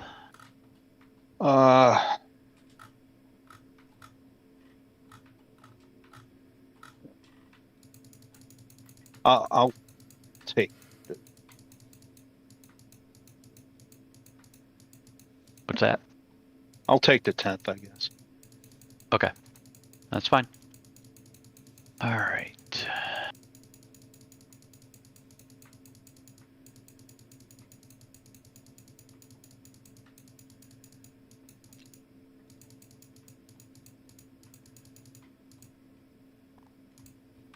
And what did you? What was the distance for maintaining cohesion? It goes to your quality. We're Quality. good. And you so I are think good. So therefore it is Okay. 8 inches.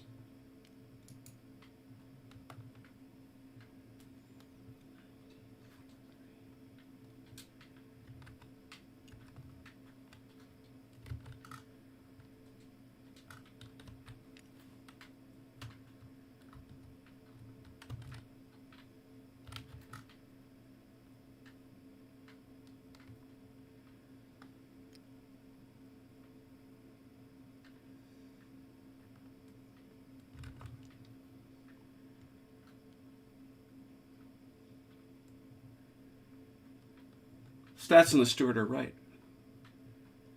The stewards that are on the picket line are wrong.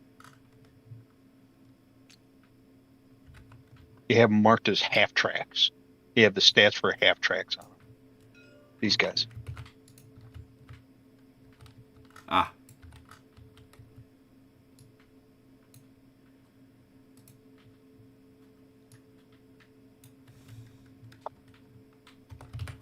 All better.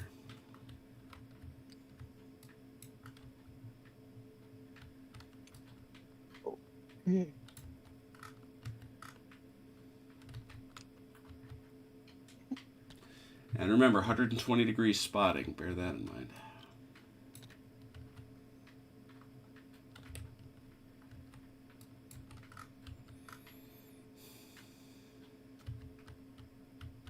Where is that hill?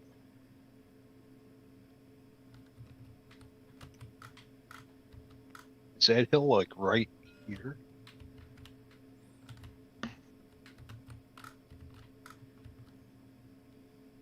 Yeah. Looks like it's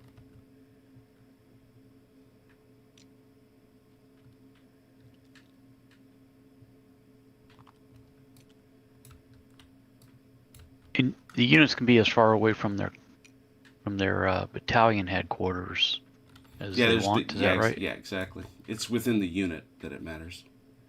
Yeah. Is this guy supposed to be here?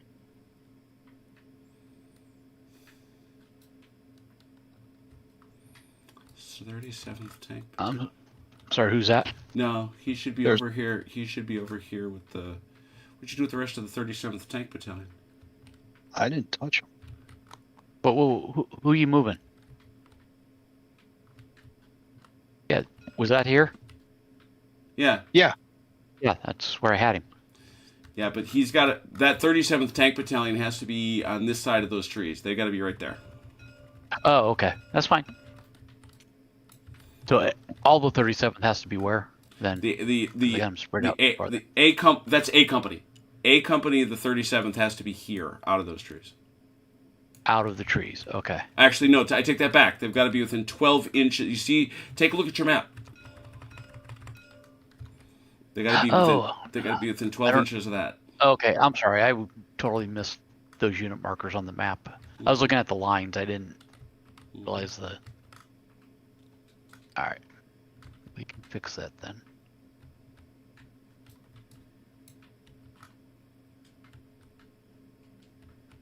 Let's eat that.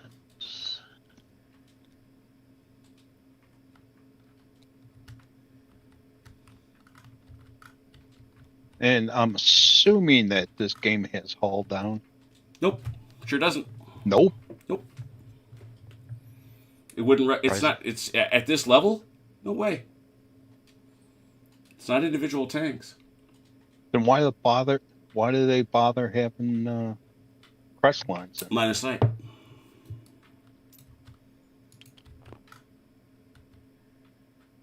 Okay, I'll back them off the crest.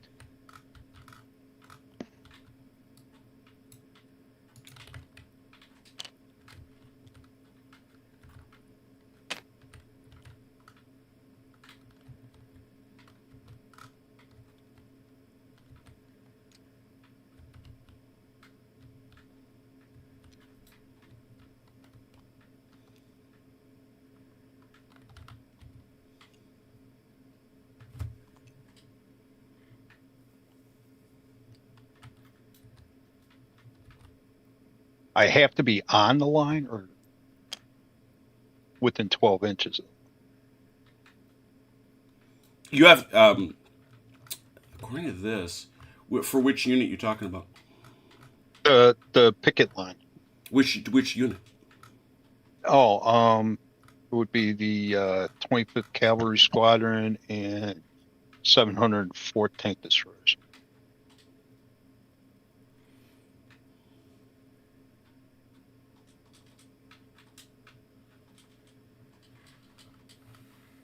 Yeah, you got to be on that line.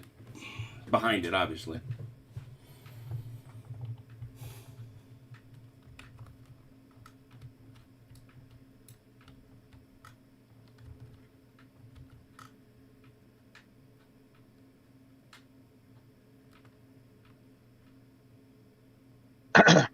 You didn't happen to put the map underneath this thing, did you? Nope. Make this so much easier. As I say, he tried to do it in such a way that, yeah, it's easier if you want it for cheese. That's part of the reason I didn't do it. All my units were pretty much in place. I got them back to where they should be. So It is a three-dimensional map, so it's not hard to see if you get down below the tank, which is the point. This guy's below. It actually works. You get down right below him, he can't see.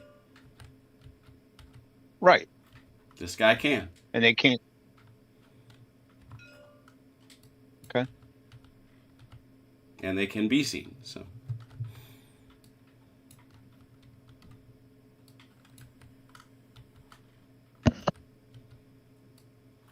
Now, can I start the game and Overwatch? no, it's that you have to do that in deference to your movement. Okay. I'll find my turn order. There it is. Command phase. No Overwatch.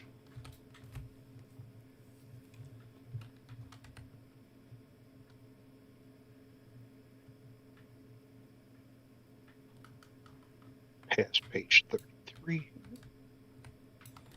All right, I'm gonna go get the other guys. This will be we'll be lucky to get a turn in, but what are you gonna do?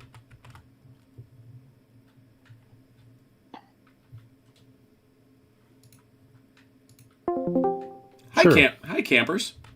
Howdy. Hello. You having fun? You having a good time? Good lord. Yeah, we did have one question. Sure.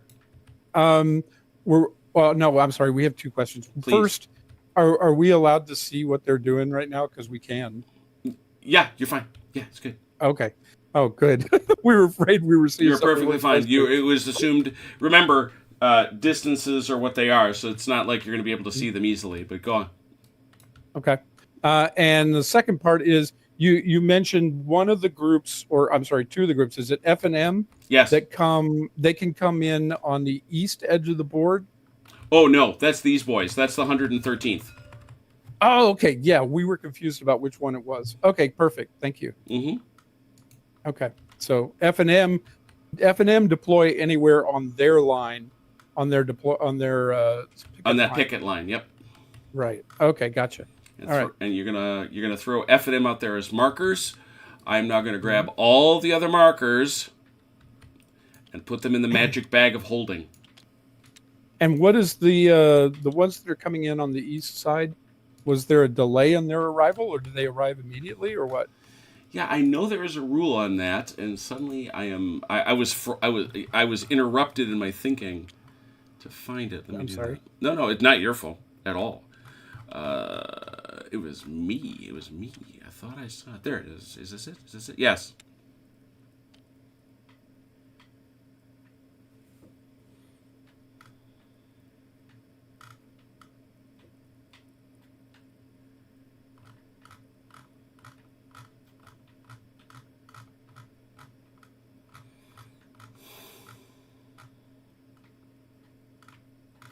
Okay. Seeking While to- he's figuring that out, Joe, Yeah.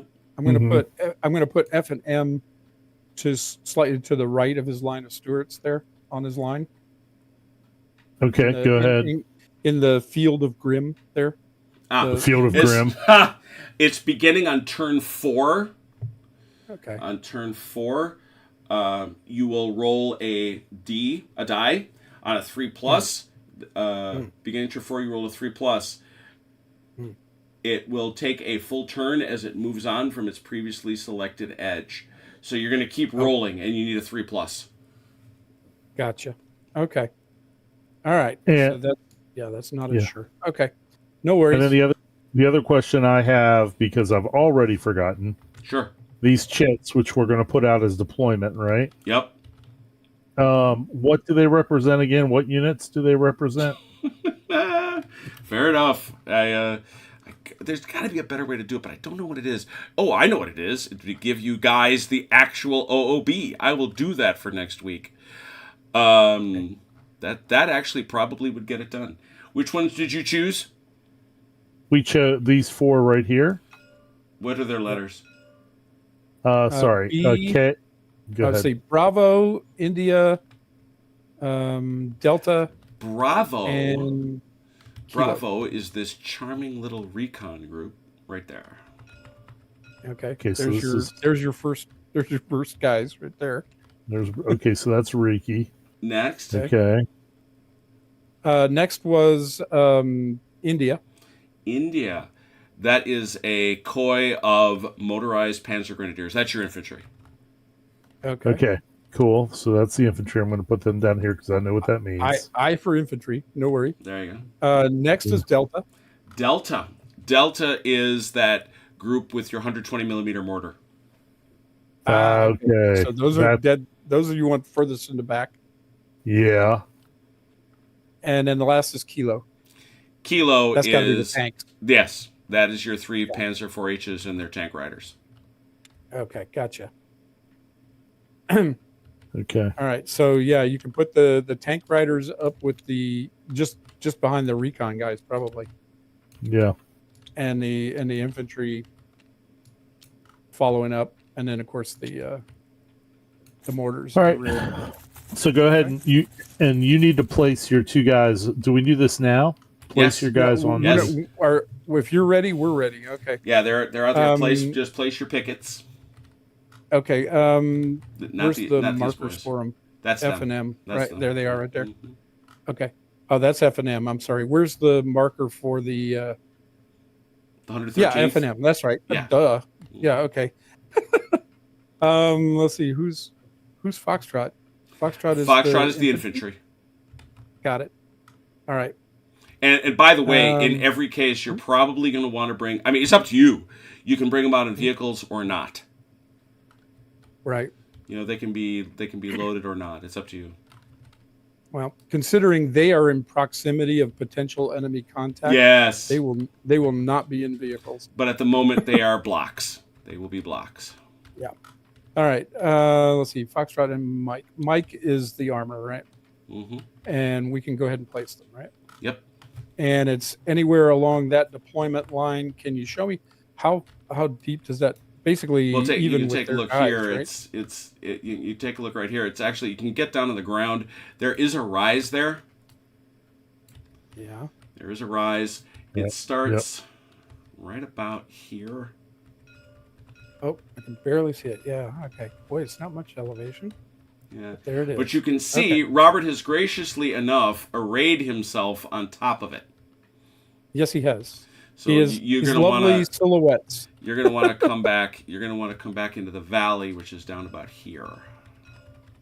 Yeah, except that with F and M, they have to be on his deployment line. They have to be on this red deployment line. No, they have to be on his deployment line. Is what you told me. They have to be F and M have to be on the American picket line. Oh, yeah. That's his line. And Dummy may well have said that. Give me one moment. I'm Dummy in that story. I'm sure you said it. Now, whether you meant it is another question.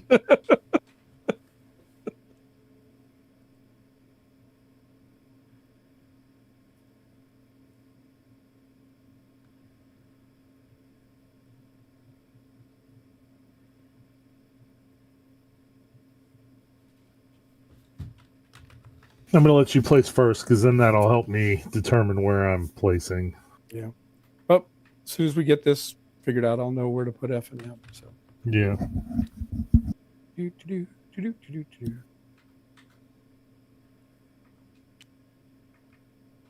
And then yours should go fairly quickly.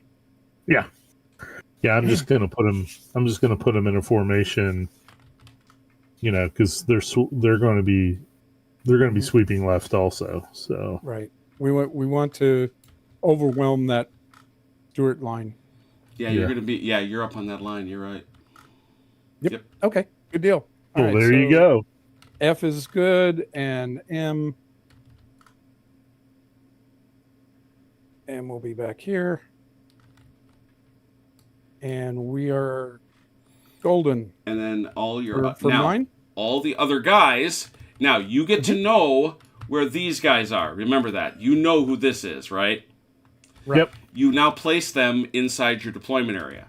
You then have to place all these other blocks inside that same deployment area. You don't know what those are. They will be drawn randomly from this bag. Okay. Oh, that's interesting. Okay. So, Joe, if you'll go ahead and put your guys, go ahead and deploy, and I will deploy the ones that will come out randomly later. Okay. Okay. All right. All right, And see- here they all are. Is that right? Yes, Jim? that is the 8. Those are the blank All right, 8. got it. All right. And it's anywhere inside our deployment zone. Yep. All right. And since we don't know what they are, let's see. Might Deployment be. zone covers It the might be birds. meat. It might be cake. Yeah, it might be either.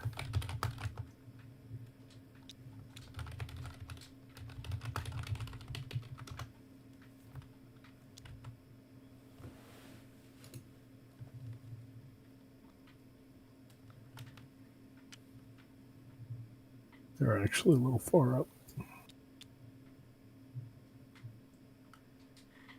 Oh, you're kidding. Really? That happened and I missed it? Oh, I'm mad. Wait for it. Oh, the 20. Ooh.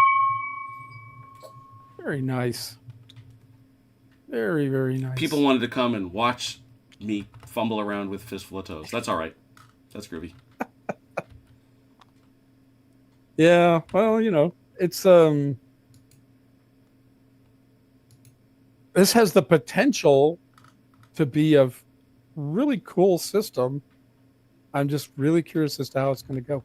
I'm curious as to how it'll be in gameplay. But you and me both, I brother. love the You and me both. I love the map, the deployment zone stuff. The pre-game stuff is pretty Yeah. cool.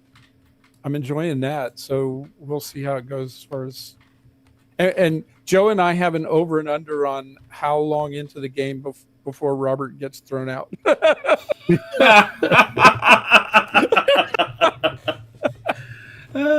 Fair enough. You guys all set then?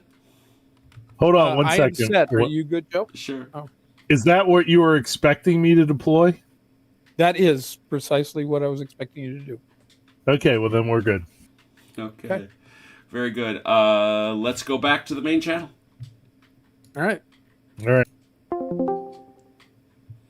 Do you like our super cool blocks? Those are super cool Yeah. blocks. So, in fairness to the Americans, what is going on with those blocks? Those are things. Those are like Christmas presents. Which, if you want to know what they are, you have to spot them. Okay, I'm back. I tell my American friends that if you know what a block is, because it's quite possible they know what some of them are, if you know what a block is, you should move it according to its movement ability. So you can go check that out. How fast it goes. Is it armor? Is it foot? Stuff like that. If, on the other hand, you don't know what it is, you should restrict it to, I believe it is, yes, it is 12 inches. So we would say 6 points. You will restrict it to 6 points. They are assumed to be tracked vehicles because Americans think everything that has a sound is tracked, regardless what they may actually be. All right? These units will only be identified when they are engaged or when the fog lifts.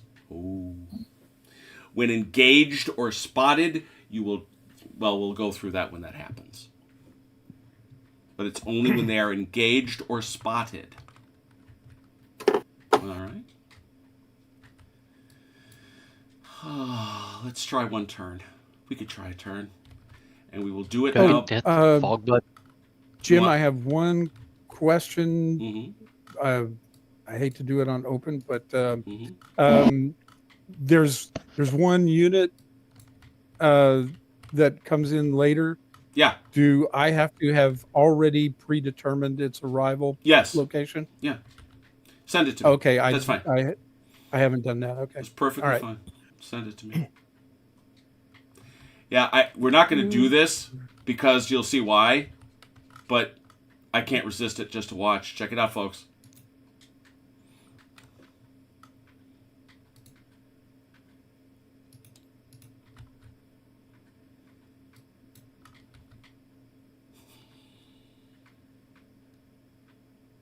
Ooh, rolling fog.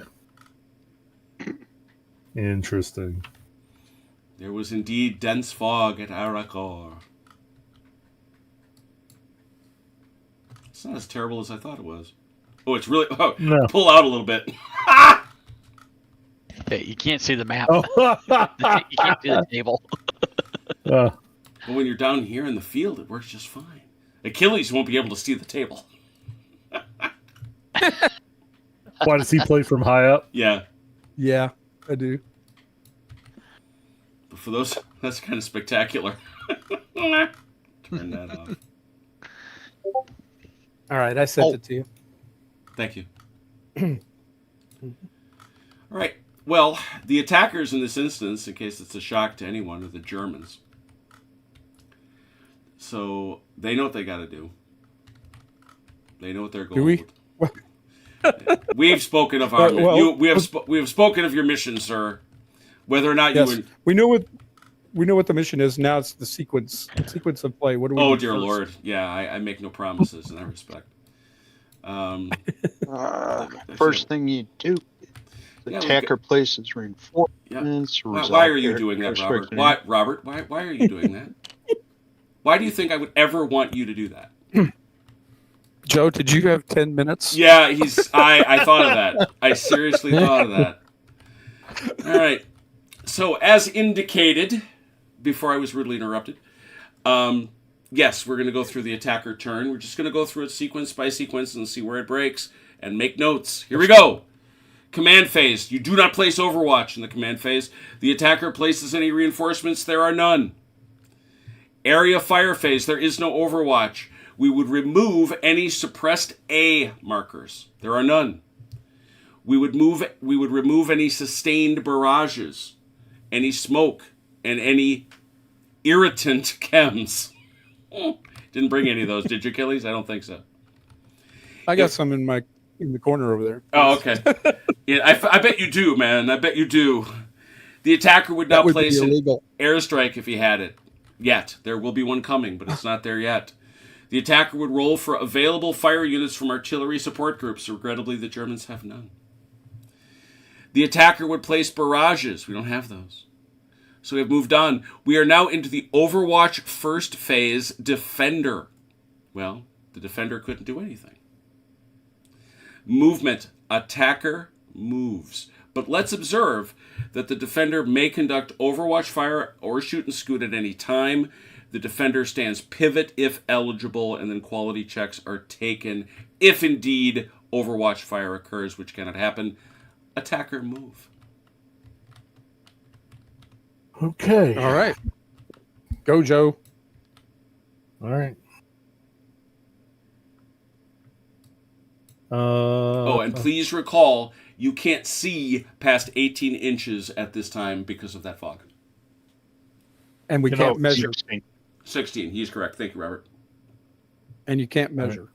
You can't measure. Mm-hmm. Right.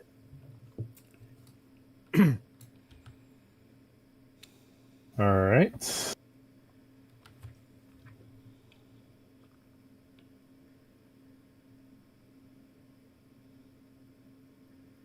Okay. I'm not sure about my movement values, but Hey, as long as you're 8 inches or under, you're you're good. right. No, yeah. Oh, except for what is it? Dismounts are. Well, right now you can't dismount because you haven't revealed yourself. But yes, dismounts cost 2 points, which is in our scale 4 inches.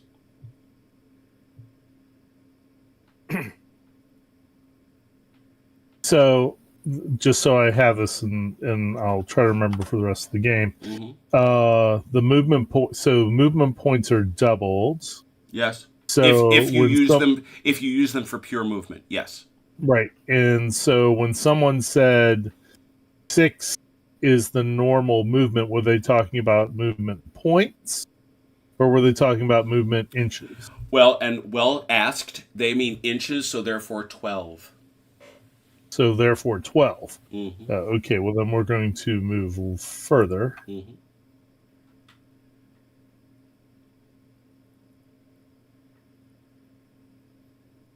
Are we using the optional Panzerprank rules? Yeah, no. If it's optional, we ain't using it. So if a vehicle only moves half its movement and gets destroyed, you don't put down the shit for the rest of the movement points? Is it an optional rule?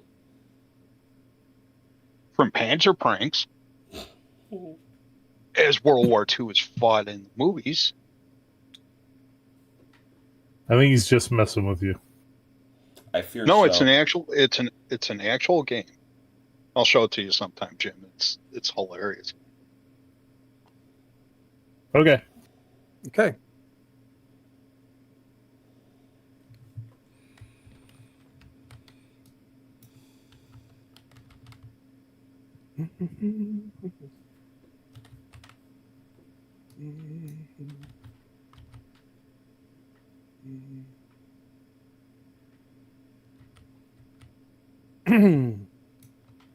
And So- the terrain effect of Is there any terrain effect from plowed field on movement? Not a thing.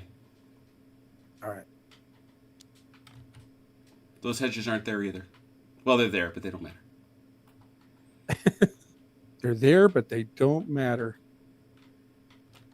And I assume that movement is like, I mean, you don't go in a straight line. This is not Napoleonics. Nope, so- nope, you sure don't. Okay. All right. Done. Nothing else? You're all good? Yeah, I'm fine. Yeah. Okay. Sneaking around. I mean, I'm saying that's all your movement. That was my point. That's all my movement. Yes. Yeah, that's Do we deploy off of these blocks or yes, if you wish to. Okay. Right Okay. now And- you are made of concealment. Right. And the deployment is like, touches the block, right? Precisely. Basically it. Precisely. Okay. Let's see. Make sure I grab the Just right remember, guys. if you moved more than half, you can't shoot. Right. I'll make sure I grab the right people. If you want to ask me for a letter, I can handle that. It was Yes, these then. two guys. Okay. Uh-oh. All right. Uh-oh. Homie ain't playing. we can take that block out of there. Yeah.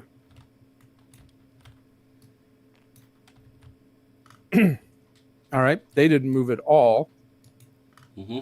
So, but we have to spot before we can shoot. Well, we're going to work our way through that assiduously. Right. Right now, here we go. Let's get to work. Are you putting F out or no? No. Okay.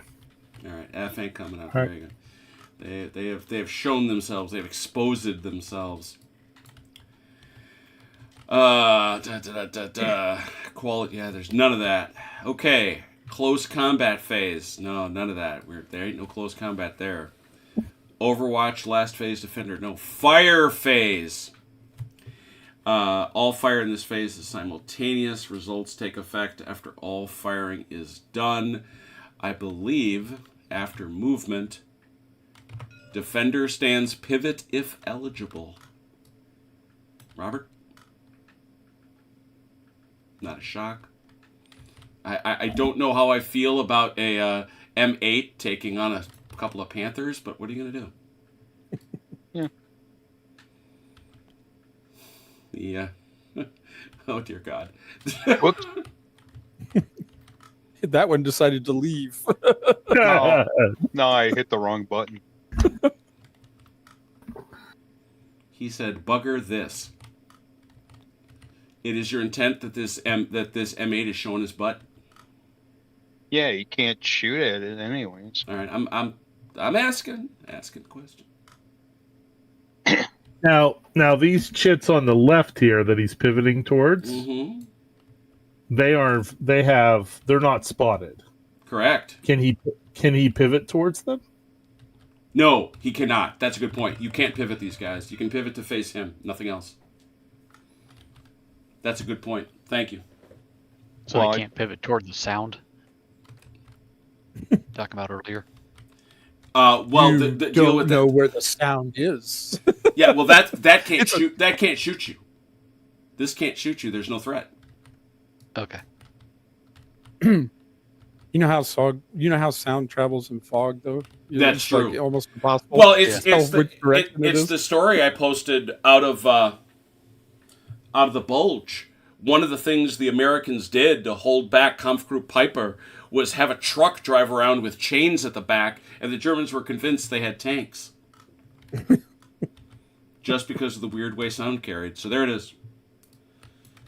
Oof, that's gonna be close. Well, now it is time, since he has turned. Fire is simultaneous. I know that much.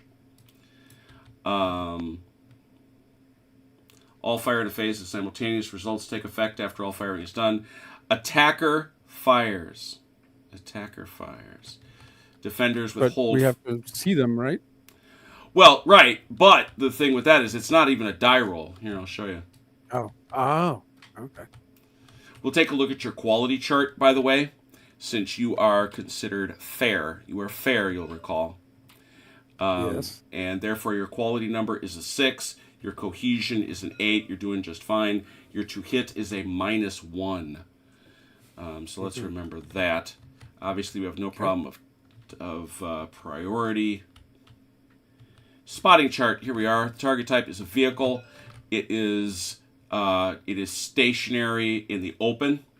So, yeah, spotting is at that maximum of 18 inches. Obviously, you're close. It costs you 5 inches because you are a fair spotter. So that's actually cost you 10. Still there. I measured because I get to, and you called it anyway. And you called it anyway. So Sounds fair to me. You called the shot, so it's going to happen no matter what. 8 ball in the corner pocket. 8 ball in the corner pocket. Visibility, well, we know what's going on there. So yeah, he's spotted and you have LOS. So that's all happening. That's all happening. So it's the shot will now occur. What Okay. are our, Let's find out what shooting looks like. yeah, exactly. This is I think the ranges are depicted. One thing we probably are going to need, though, is a dice roller. Are you joking? I Nope. wish I was. You know, some days are diamonds, some days are flippin' stones. I think you get a pass on this one. There's a lot Yeah. going on here. That's a pretty small thing. It can be easily fixed. Yeah, well, that's the thing, is it can be readily remedied. So let's talk about how this works. You're going to roll 1d6 per ROF of your weapon. To hit requires a 3 at close, a 4 at effective, and a 5 at long. Okay? So the combat system, let me say, despite all the reading we've done and all the craziness we've done, is actually very simple. Yeah. It's 3, 4, 5. And now I'm going to let me go fetch out a die roller, because heaven knows we might want one of those. And I'm kind of in a mood, so I'm getting out the one that's got guns. It's not as bad as spilling your dinner all over the counter when you're trying to take it, which is what I did earlier. Oh boy, tonight. I was wondering where you were getting that from. I'm famous for spilling my food on myself. Check this out.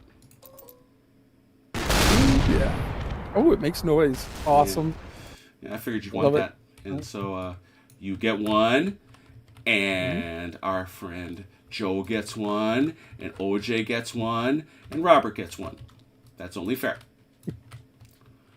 All right, everybody's got one now. Good. Now, all of a sudden, I'm freezing on ranges.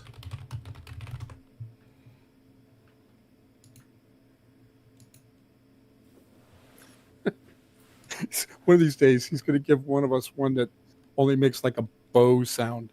Boing. Just want you to know that exists. You should know that exists.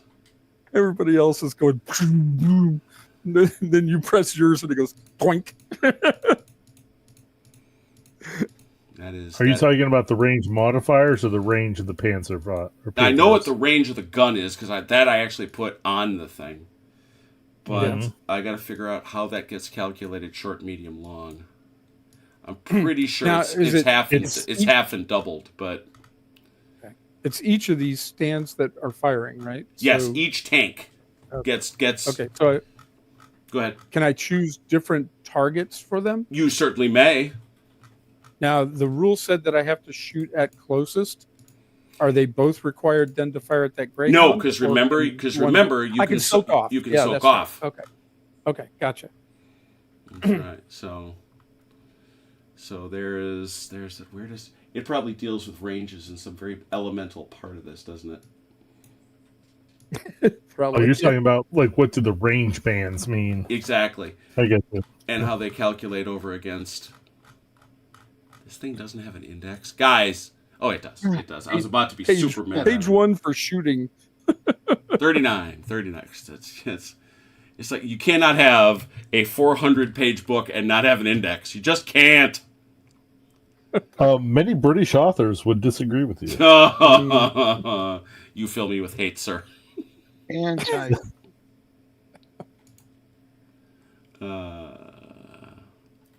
Where are the range bands? Oh, there it is. I was right. Yep. It's half effective. It is close. Effective is regular, obviously, and then long range is 1.5 times effective.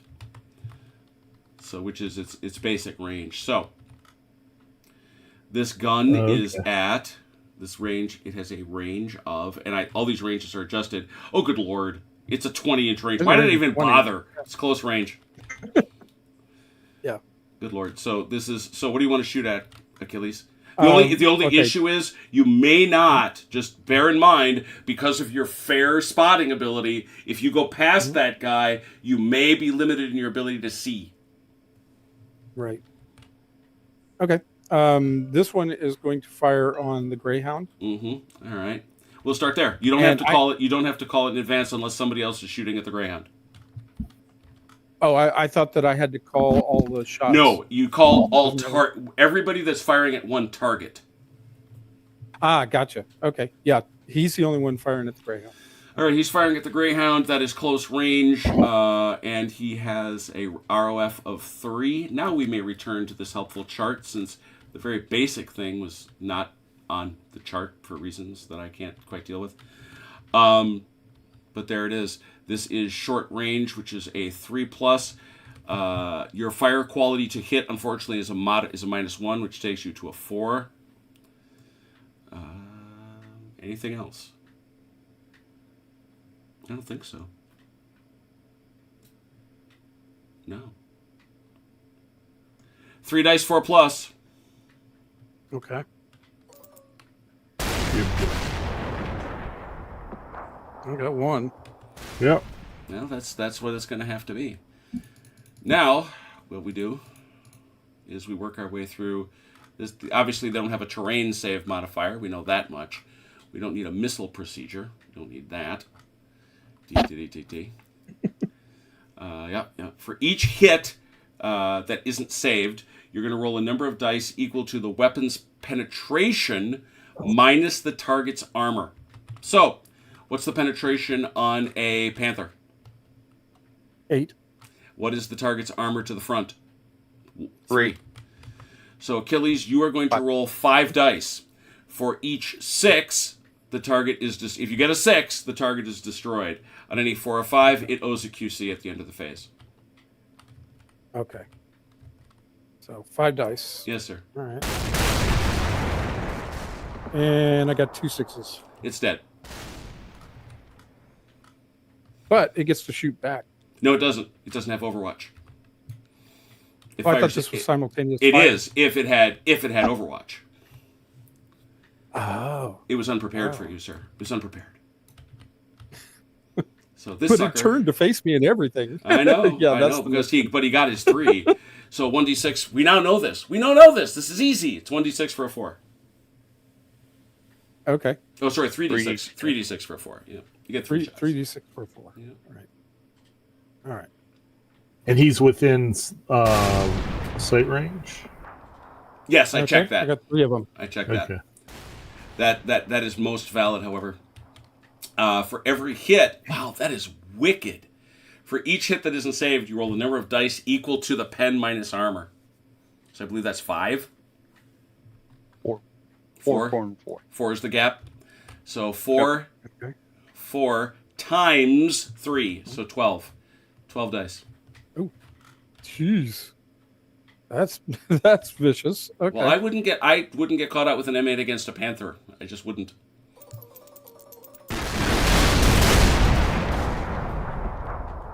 There's I only managed to get 1 6. Man, I was like, if you don't kill this, you're going back to the barn, man. That's all I'm saying. No doubt.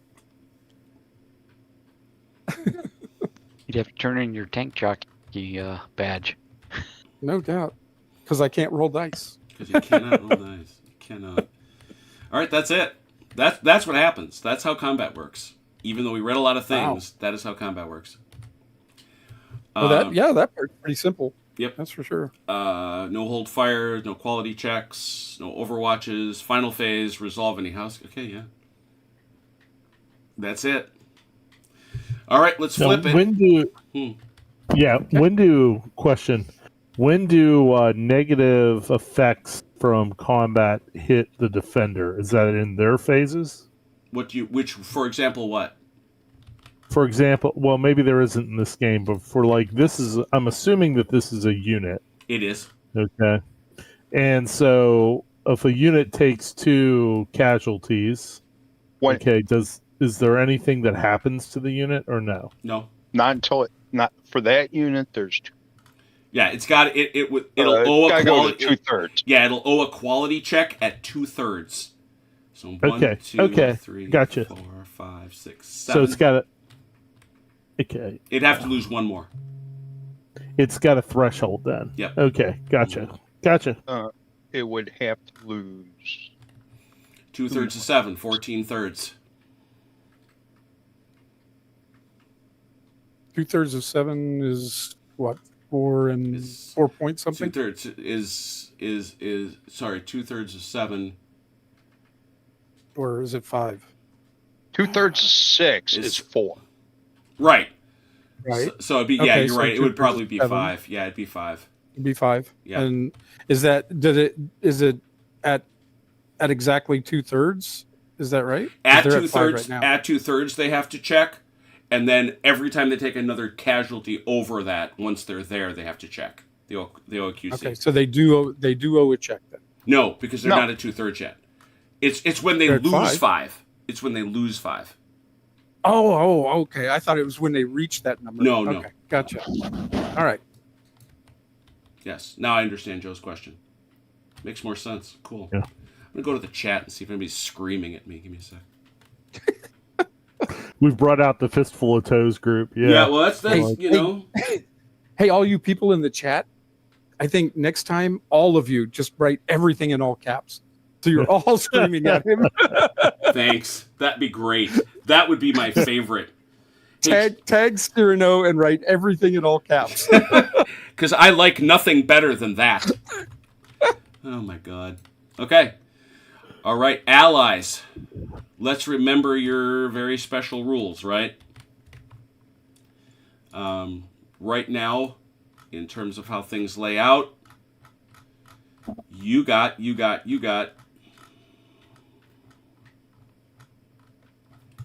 Come on. Where's your activation stuff go? There it is.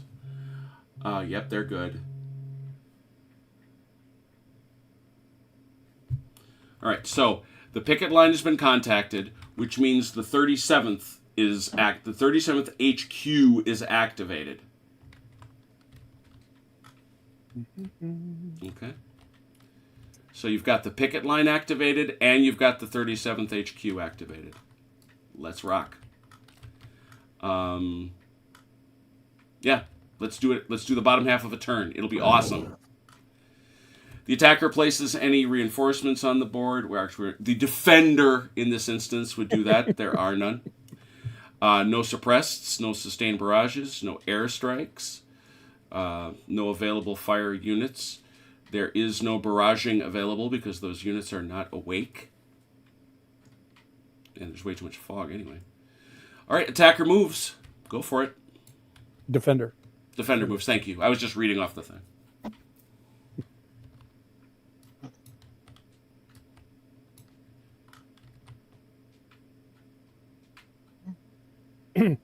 Now, as part of their movement, can they spend their movement points to spot, for example? No, that happens during the fight. Oh, They can go along and spot something, true, but it's only going to matter once we get to that phase, right? Something can go. They could go drive past something hypothetically, spot it and go. It's going to matter once they're in combat. so the only thing that you use those movement points for is Movement, loading, and unloading. movement, loading, and unloading. Okay. As far as I can tell. Open to correction. Robert, OJ, So- what do you got? So now, doesn't matter which way I'm facing. I can move like this guy. You just can't back up. The one thing that's Hey, clear, here. you can't back up. That costs double. Okay. You can turn in place, right? And it doesn't. Yeah, cost you can anything to pivot. turn. It's clear you can pivot.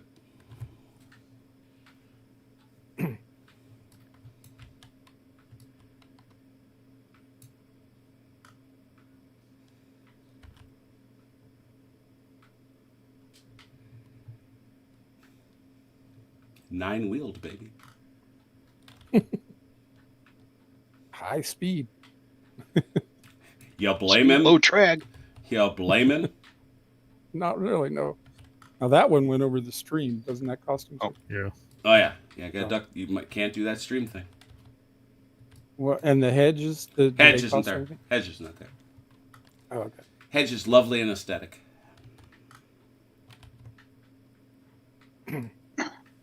That's going to be hard to remember because you're going to keep thinking that you're behind an obstacle when it's not. I promise to tell you every time like that. He's not behind a hedge. Yeah, I mean the visual to me is like, okay, Sure. yes, this is. I think the key thing is Robert asked me on a separate channel, "Can you go hull down here?" I said, "At this scale, why? Why do you think you would get to go hull down?" Yeah, It's that's like that. What was the game that we played where? Oh, group. Yeah.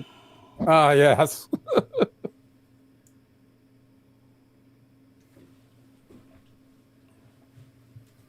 Interesting game. I almost, I'm thinking, how would I like this represented? I'm almost thinking,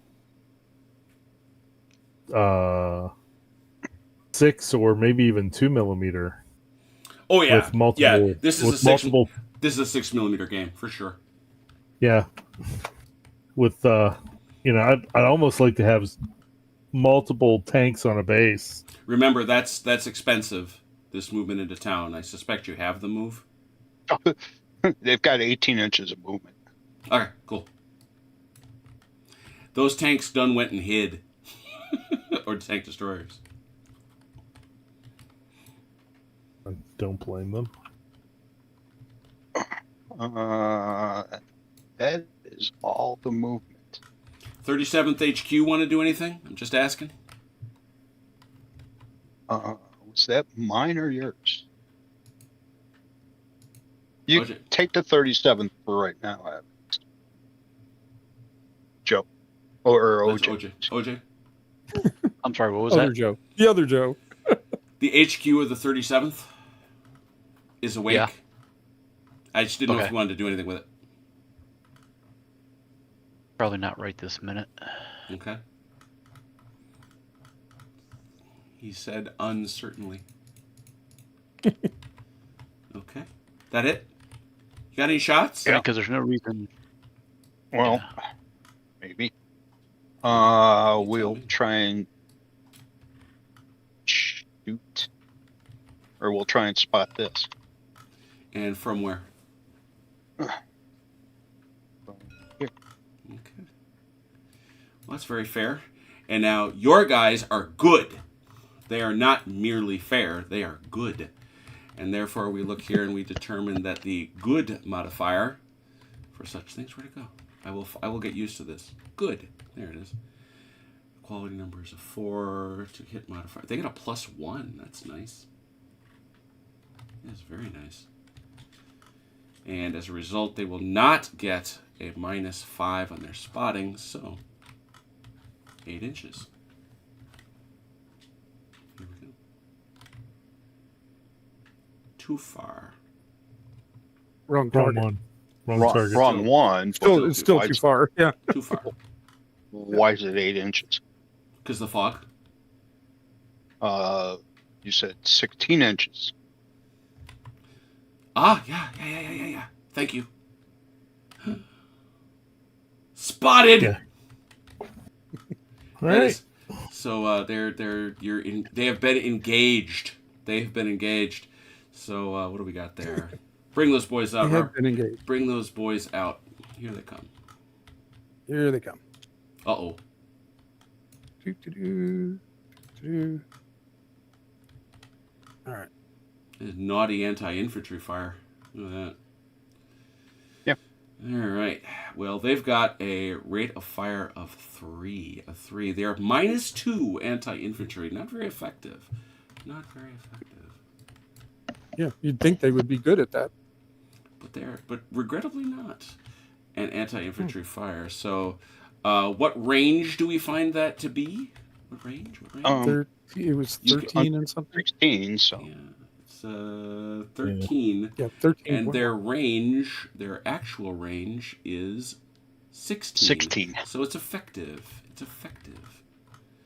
That is their good effective range, which means they will hit on a 4+. Do we see any modifiers? I see no suppression. They do get a quality modifier of +1. So that is a 3. That'll be a 3.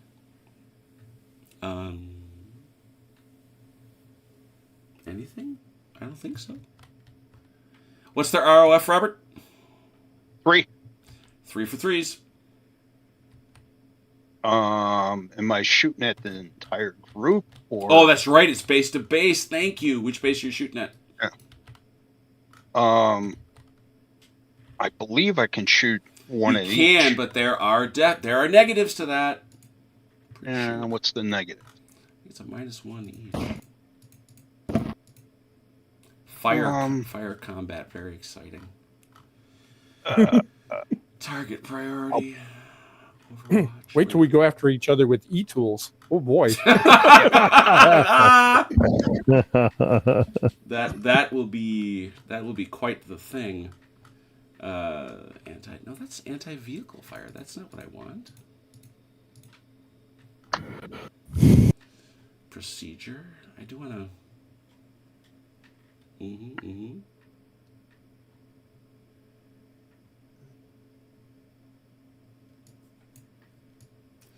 Might as well read this now. Yeah. It takes a hit for each. Yeah. 1 always misses. 6 always hits.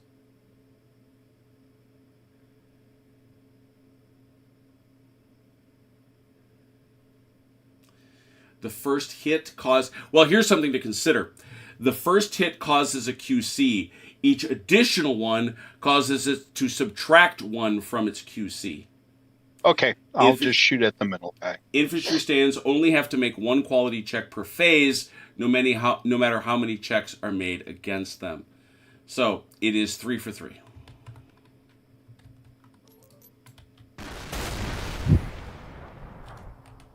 I think that's 3 hits. Ha! Wow. So that'll be a quality check and a -2 that this one will owe. Anybody else though? Well, that's all is fire, right? That's all of that guy. Yeah. Oh, yeah. Okay, sure. Well, we'll try an HMG shot from here. That might be. Nope. To that guy there. Sorry. Yeah. Sorry. He's got an HMG. He's got a rate of fire of 1. He's got a range of 12. He's got a range of 12. So 18 up to 18. So it's out. I can't see it. Yep. It's out of range. So. And that's try that's going to be out of arc. It's 120. Yeah, that's arc would be way over here. It's like that.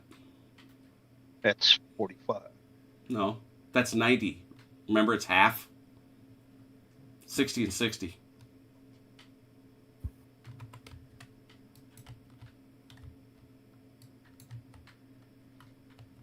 Okay. That's all the fire then. All right. Well, this is exciting. We have our first quality check.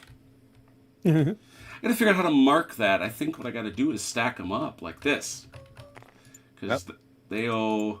That's a minus. Even though they only do 1, they only do 1 quality check. They got to take a -2. Suggestion: Sure. Make 3 different colored ones. Nah. Because Nope. listen, Nope. Nope. you can Okay. take. Stop. Okay, so Stop. I need to roll 1 die. All right. Your quality number as good. Your infantry is good is 4, but unfortunately, I'm just double checking. Your quality number is a 4, but I'm pretty sure you're going to need a 6 because you got a -2 on that. Yep.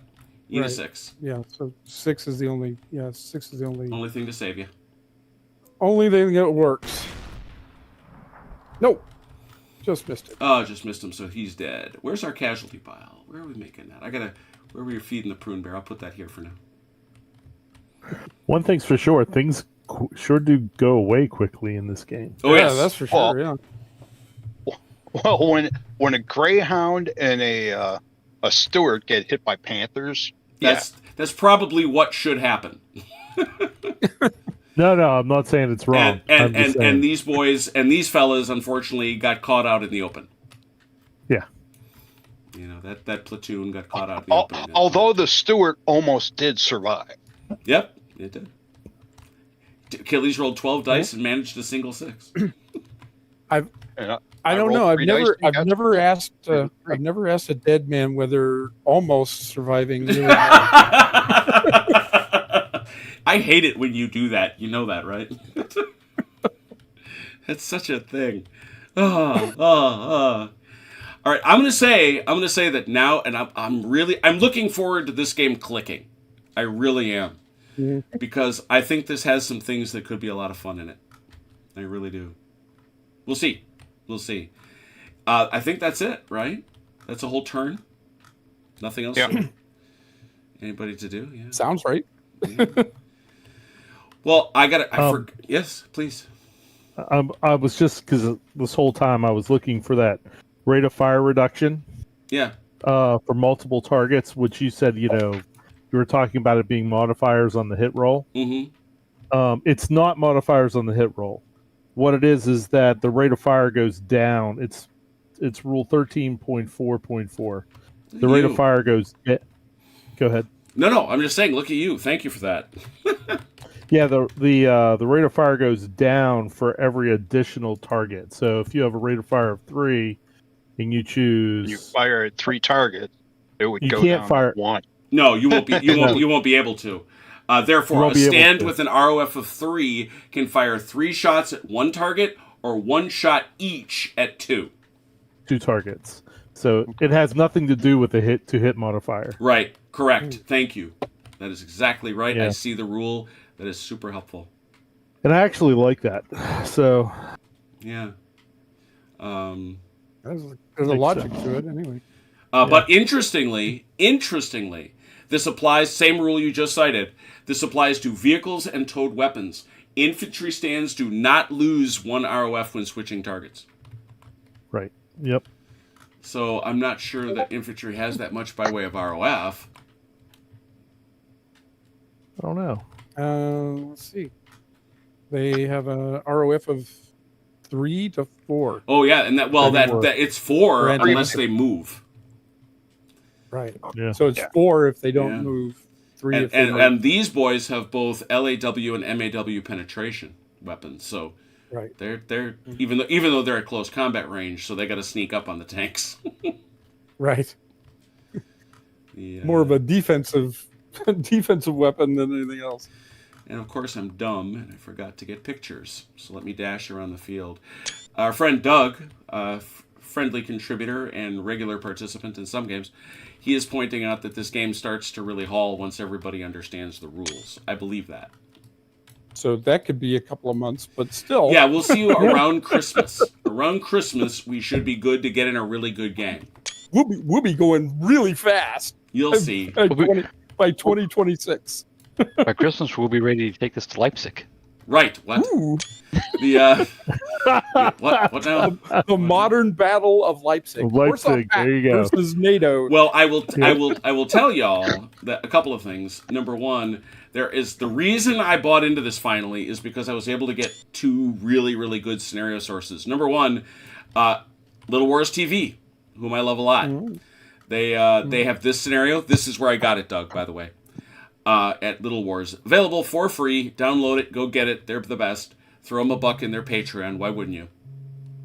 But number two, what is really good and super cool, is they have a Kharkov scenario that I'm looking forward to trying. Oh wow. That includes I believe, Russian horses. It has Cossacks. But in addition, somebody published not 1, not 2, but 3 campaign books based on this. one based in Barbarossa, and some of them are really, really big. One of them takes place around Kursk, if I remember. So that, given a lot of scenarios, and the fact that obviously our Turk can build beautiful maps for us and things like that, good. You are a Patreon. That is what you should be. Go get go get you some of the results, the residuals of being a Patreon, Doug. That is lovely.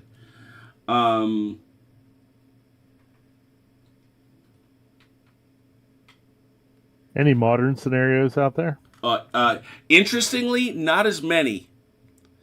I don't know why that is, but there is, however, from that same guy, which Easting is it, Achilles? 73. There's a Battle of 73 Easting. I'm not sure why you would play the Iraqis, but what do I know?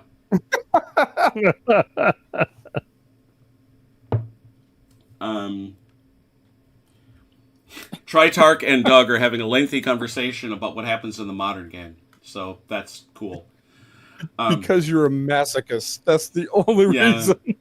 Yeah, that's like playing the Zulus at Rourke's Drift. You know, it's like playing Space Invaders. Yeah, this is good. This is good. I like it. I think I do. I don't know though. Who knows? I may hate it, but right now, I'll take it. It looks good. It looks good. It's obviously going to play fairly quickly. I'm waiting. Obviously, we can't get around because those units haven't activated yet to get the artillery and the aircraft involved, which I'm sure are going to make a big difference. Because yeah, no doubt. I can see the artillery and the aircraft being nasty. But let's not bury the lead. This game is, can the Germans inflict enough damage before the Americans wake up? Yeah. That is the story of this battle. It's the story of Aracor. Oh, I'm glad I could. We're ahead of the game so far. Let's retreat. we're ahead right now, so let's just get out of here. Right, exactly. But I really appreciate your guys' patience getting ready to learn it. That's awesome. I'm gonna put in I gotta save this right now. Can we clear all the dice rollers, please? I want to keep my 3 6s. I know you rolled very well. And we will come back next week.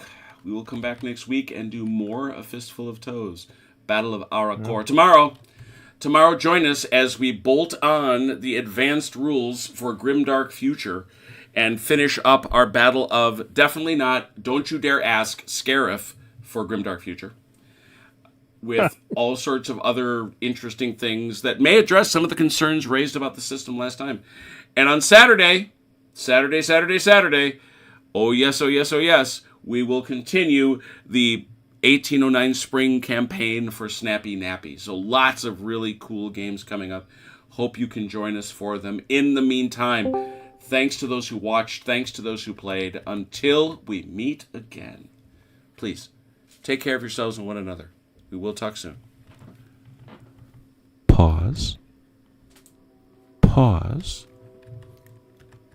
Good night, Ian Jackson.